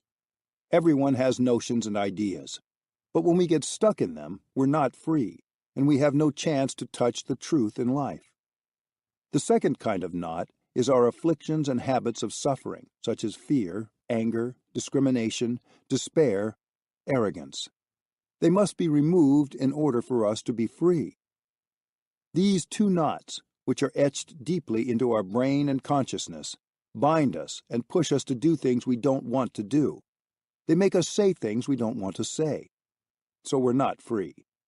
Any time we do things not from our true desire but out of habitual fear or ingrained notions and ideas, we're not free. When you listen to this book, when you meditate, it's not for the purpose of getting notions and ideas. In fact, it is for releasing notions and ideas. Don't just replace your old notions and ideas with a newer set. Stop chasing one notion of happiness after another, exchanging one idea for another. We all have patterns of behavior, habit energies that can run very deep. Every day, we allow these unseen energies to govern our lives. We act and react under the influence of these tendencies in us. But our minds are naturally flexible. As neuroscientists say, our brains have plasticity. We can transform them. Being able to stop and be aware of the present moment is part of the definition of happiness. It is not possible to be happy in the future. This is not a matter of belief. This is a matter of experience. When we stop the body, the mental chatter seems louder. When we stop the mental chatter, the constant cognitive agitation, we can experience a spaciousness that allows us a chance to live our life in a radically new and satisfying way. We can't be happy without space for silence. I know this from direct observation and experience. I don't need a neuroscientist's machine to tell me. When I see someone walking by, I can generally tell whether this person is happy or not happy, peaceful or not peaceful, loving or not loving. Without silence, we aren't living in the present moment, and this moment is our very best chance to find happiness. Angulimala. In the time of the Buddha, there lived a man called Angulimala. He was a notorious serial killer. He suffered a great deal, and he was full of hate. One day he entered a town, and all the people panicked. As it happened, the Buddha and his community were staying nearby, and the Buddha came into that same town on his morning alms round. One of the townspeople implored him, "Dear teacher, it's so dangerous to walk out there on the road. Come into our house. Let me offer you something to eat. Angulimala is in town." The Buddha said, "That's all right. My practice is to walk outside and to visit not just one house, but many houses. I am here not only to find my daily meal, but also to get in touch with people, to give them an opportunity to practice giving as they feel moved to, and to offer them teachings." So the Buddha did not accede to his followers' anxious plea. He had enough peace, spiritual strength, and courage to continue his practice. It also happened to be the case that before becoming a monk, he had been an excellent practitioner of martial arts. The Buddha held his bowl with peace and concentration, and he walked mindfully, enjoying every step. Then, after his alms round was completed, as he was walking through the forest, he heard the sound of someone running up from behind him. He realized that it was Angulimala. This was the first time that Angulimala had seen a person without fear. Anybody else approached by Angulimala tried to run away as fast as they could, except those most unfortunate ones who were literally paralyzed by fear. But with the Buddha, the situation was very different. He simply kept on walking, unperturbed. Angulimala was enraged to see someone so completely unfazed by him. The Buddha was mindful. He was aware of the situation, but his pulse was stable, and there was no adrenaline pumping through his system. He was not frantically weighing whether to fight or to flee. He was composed. He had a good practice. When Angulimala had nearly caught up, he called out, "Monk! Monk! Stop!" But the Buddha continued to walk calmly, serenely, nobly. He was the embodiment of peace, of non-fear. Angulimala came up alongside the Buddha and said, "Monk, why don't you stop? I told you to stop." Still walking, the Buddha said, "Angulimala, I have stopped for a long time already. It is you who have not stopped." Angulimala was stunned. "What do you mean? You are still walking, and you say that you have stopped?" Then the Buddha told Angulimala what it means to really stop.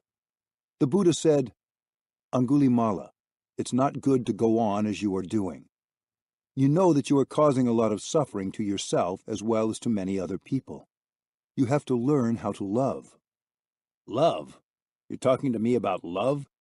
Human beings are very cruel. I hate them all. I want to kill them all. Love does not exist."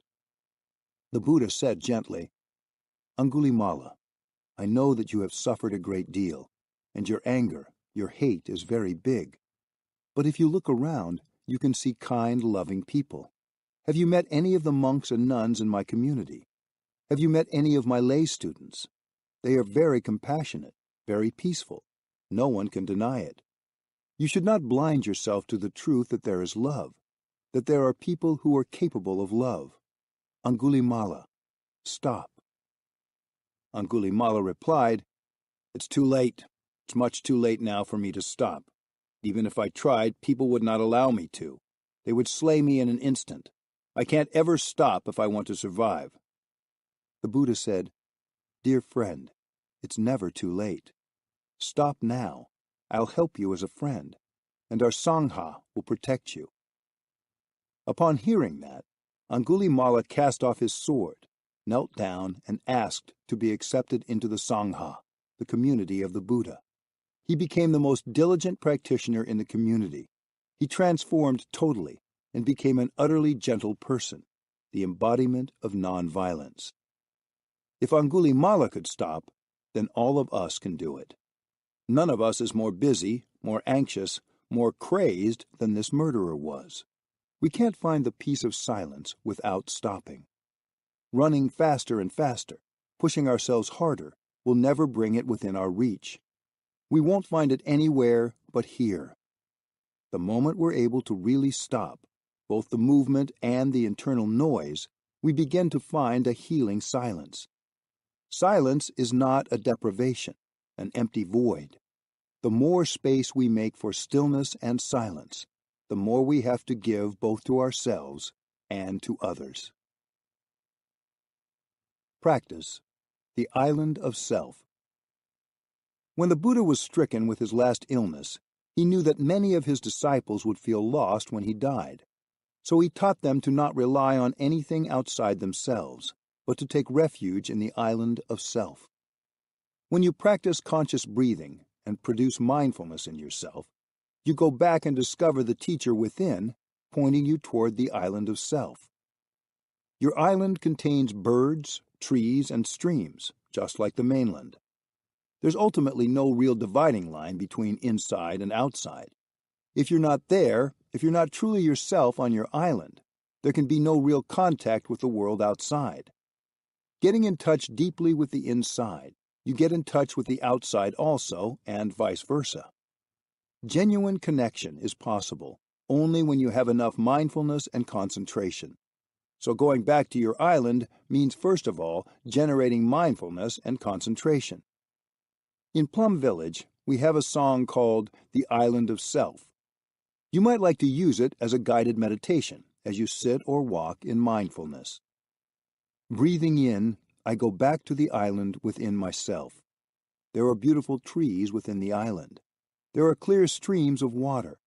There are birds, sunshine, and fresh air. Breathing out, I feel safe.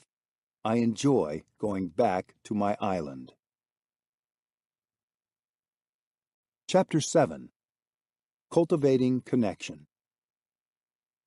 Never in the history of humankind have we had so many means of communication: cell phones, texting, email, online social media, but we are more distant from each other than ever. There is remarkably little true communication between family members, between members of a society, between nations. As a civilization, we surely have not cultivated the arts of listening and speaking to a satisfactory degree. We don't know how to really listen to each other. Most of us have precious little ability to express ourselves or listen to others with openness and sincerity. When we can't communicate, energy gets blocked inside and it makes us sick. And as our sickness increases, we suffer, and our suffering spills over onto other people. If we want to be more connected to others, we don't need to text them more. We need to listen to them more. Deep listening leads to understanding. Understanding leads to greater connection. The way to listen more deeply is not simply to try harder.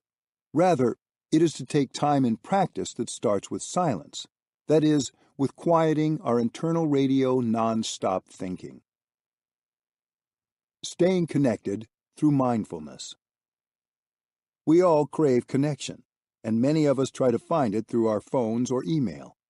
We feel a neurochemical sweetness when someone sends us a text or an email, and we feel anxious when we're not with our phones or near them. I don't have a telephone, but I don't feel disconnected from my friends and students. I think about them frequently. I write them letters on real paper with a real pen. It takes a while, sometimes a few days or a week, for me to write a one-page letter to a friend. But during that time, I have a lot of time to think about that friend. I have friends who come visit, too.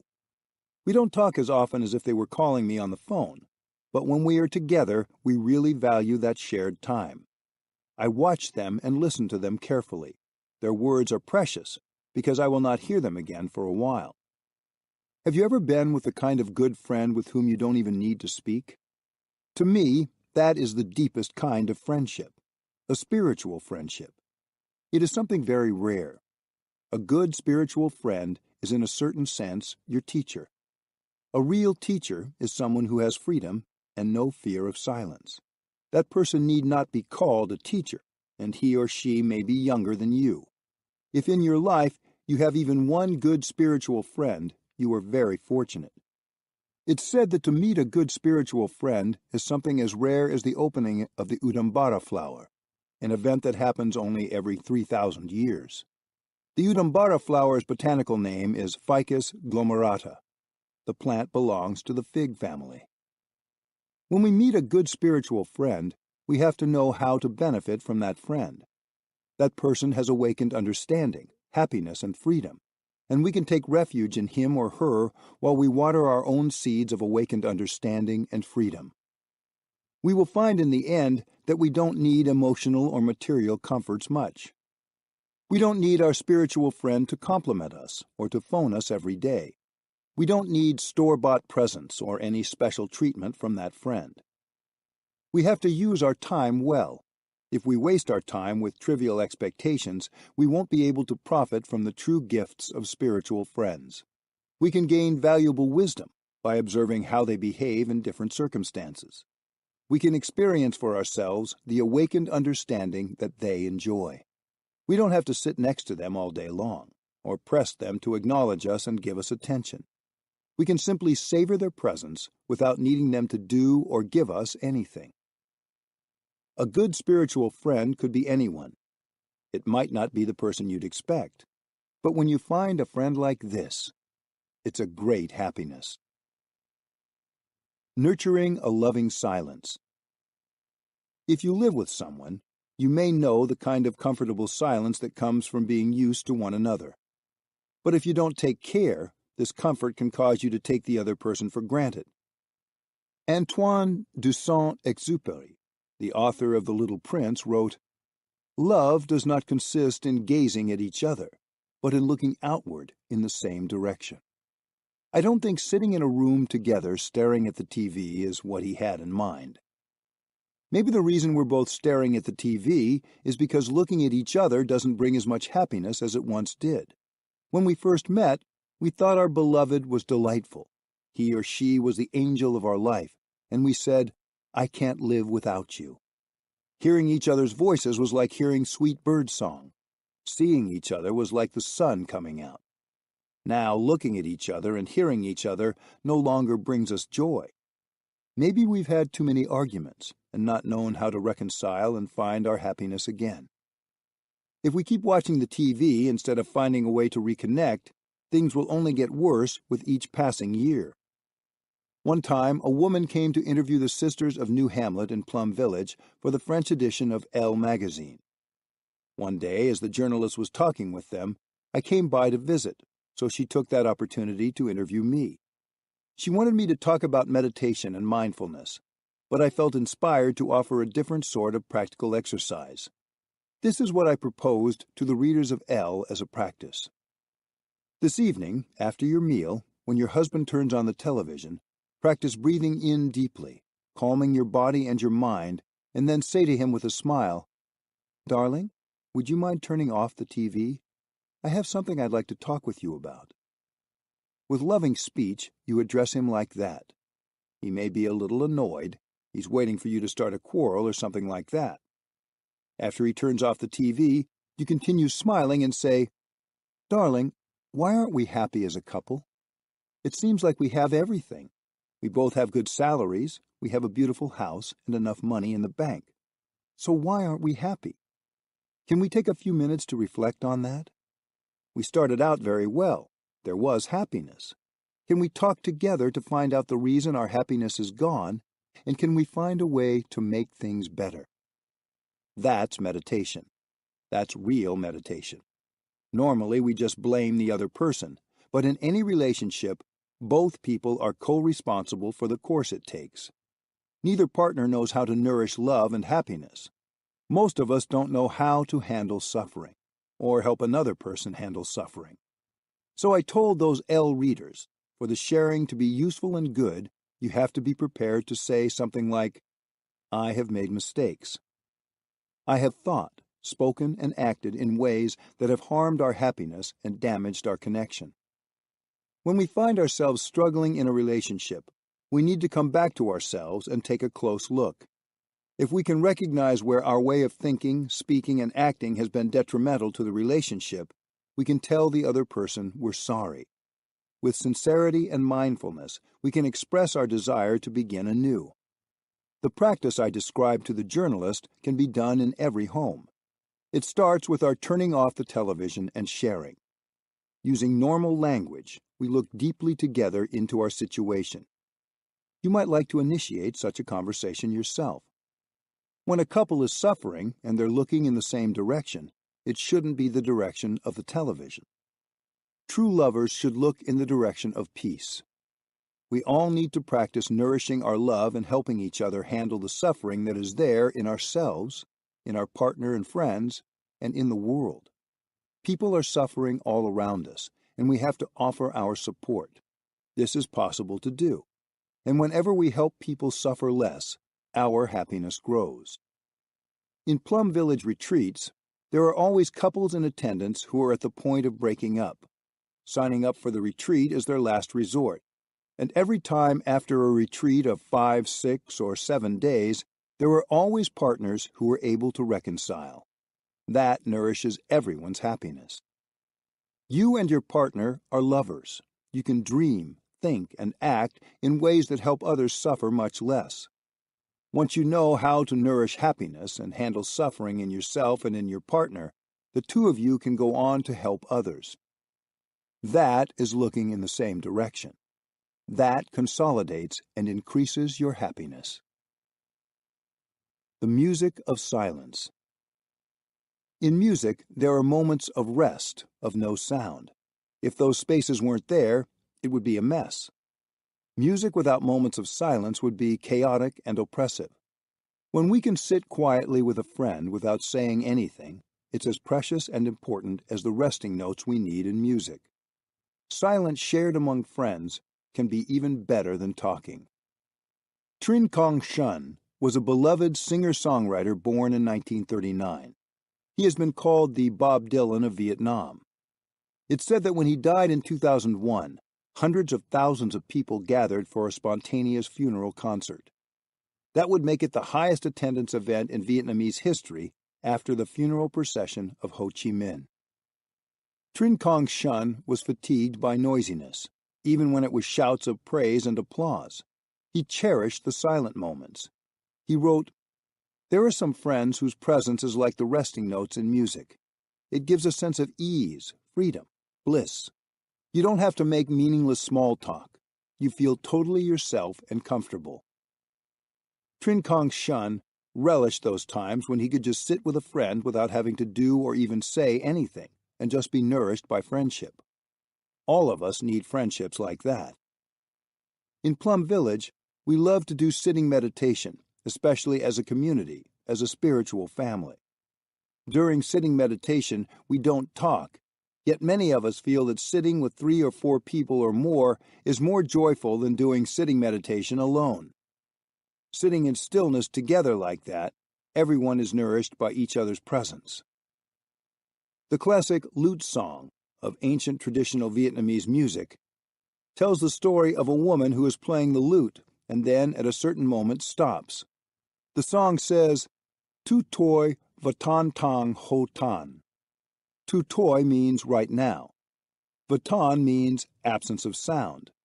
Tong means to triumph over, and ho tan means the presence of sound.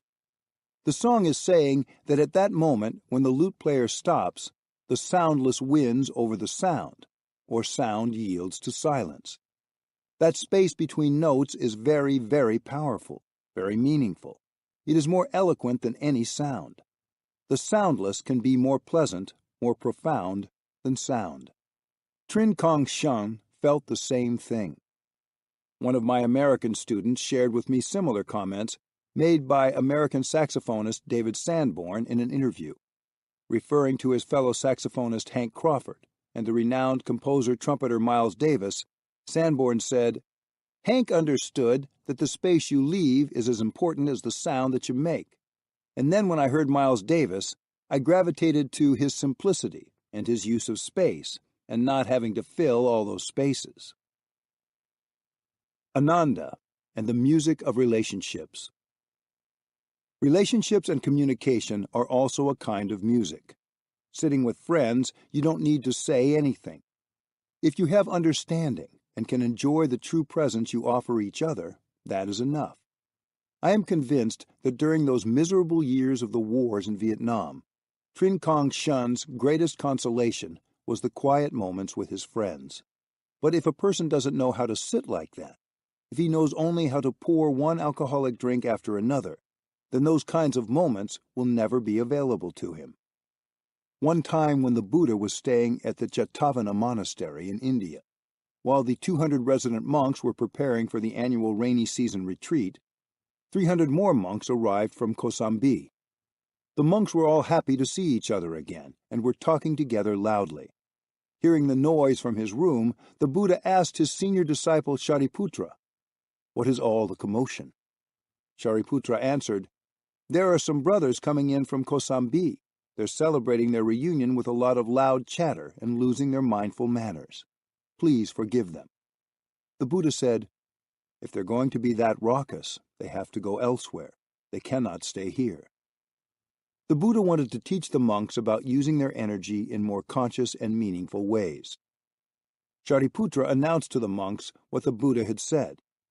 The monks quieted down and moved to another location nearby to have their rains retreat. Throughout those 90 days of retreat, the monks remembered what the Buddha had taught about not losing themselves in idle chatter. They cultivated mindfulness and concentration wholeheartedly, and by the end of the retreat, they had realized quite a lot of transformation. It's not that they had become heavy, serious, and solemn. In fact, their faces were brighter and their smiles were fresh. At the conclusion of their retreat, the monks wanted to go back and thank the Buddha for his correction. When the news reached Shariputra, he told the Buddha, "Dear teacher, the monks have finished their retreat and they want to pay their respects to you." The Buddha allowed the monks to come in, and he joined his palms in greeting. It was about 7 o'clock in the evening. Around 300 monks from Kosambi, plus a couple hundred resident monks, sat with the Buddha in the big meditation hall. Teacher and students sat together in silence from 7 o'clock until midnight, no one saying a word. Ananda, the Buddha's attendant, went to the Buddha and said, "Dear respected teacher, it's about midnight. Is there anything you want to tell the monks?" The Buddha did not reply, and they all continued like that until 3 o'clock in the morning, just sitting together without saying anything. The attendant, Ananda, was a bit perplexed, so he went again to the Buddha and said, "It's now 3 o'clock. Is there anything you want to say to these monks?" But the Buddha just went on sitting in silence with everyone. At 5 o'clock in the morning, Ananda came again and insisted, "Dear teacher, the sun is coming up. Aren't you going to say anything to the monks?" The Buddha finally spoke. "What do you want me to say? Teachers and students sitting together peacefully and happily like that. Is it not enough?" Simply being able to see and appreciate one another's presence was a very big happiness. Although the experience was without any sound, it was infinitely more valuable than any sound would have been.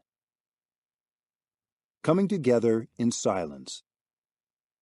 In everyday life, many of us interact all day long with other people. With mindfulness, we can always tap into a refreshing inner solitude. As I mentioned earlier, solitude is not found only by being alone in a hut deep in the forest. It is not about cutting ourselves off from civilization. Although that certainly is one type of spiritual retreat we can take. Real solitude comes from a stable heart that does not get carried away by the pull of the crowd, nor by sorrows about the past, worries about the future, or excitement or stress about the present. We do not lose ourselves. We do not lose our mindfulness. Taking refuge in our mindful breathing, coming back to the present moment, is to take refuge in the beautiful, serene island that each of us has within. We can enjoy being together with others without getting lost in emotions or latching onto perceptions. Instead, we can see the other people as our support. When we see someone who moves in mindfulness, speaks with love, and enjoys her or his work, this person is our reminder to return to our own source of mindfulness. When we see someone who is distracted and dispersed, this can be a bell of mindfulness as well, reminding us to be diligent in connecting with our true presence and offering that to ourselves and others. Perhaps the other person will pick up on our quality of presence and be encouraged to come back to herself as well. When we enjoy our time with the people around us and we don't feel lost in our interactions, then, wherever we are, we can smile and breathe in peace, dwelling contentedly in the island of self. Having a community of support for our regular practice is crucial.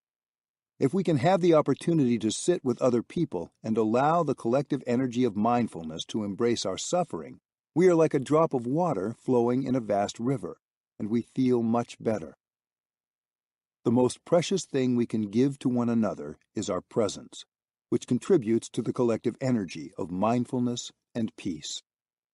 We can sit for those who can't sit, walk for those who can't walk, and create stillness and peace within us for people who have no stillness or peace.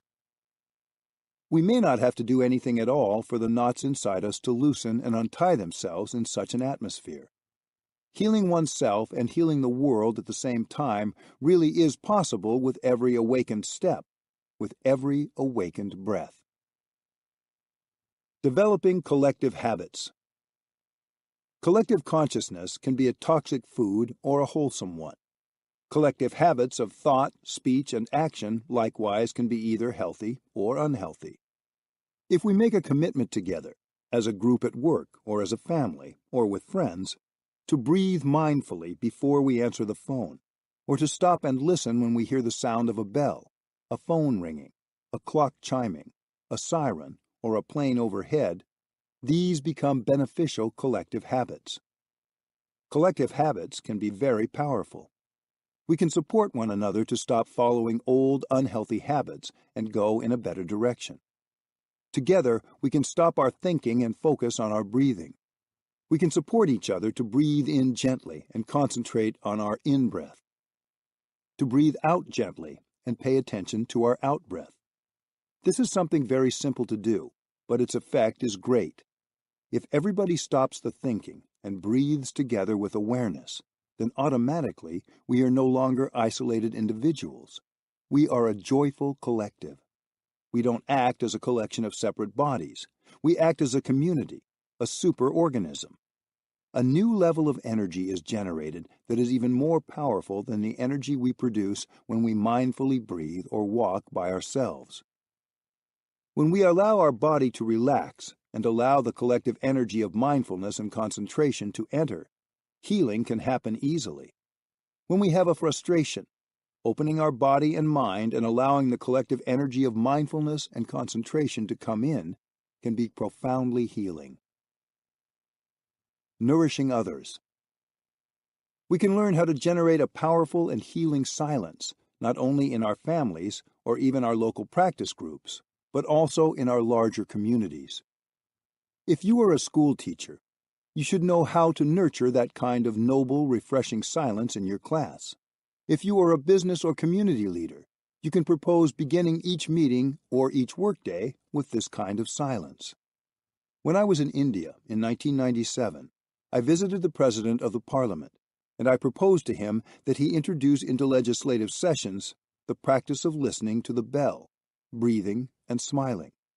I suggested that the members start each session with mindful breathing and listening to the bell.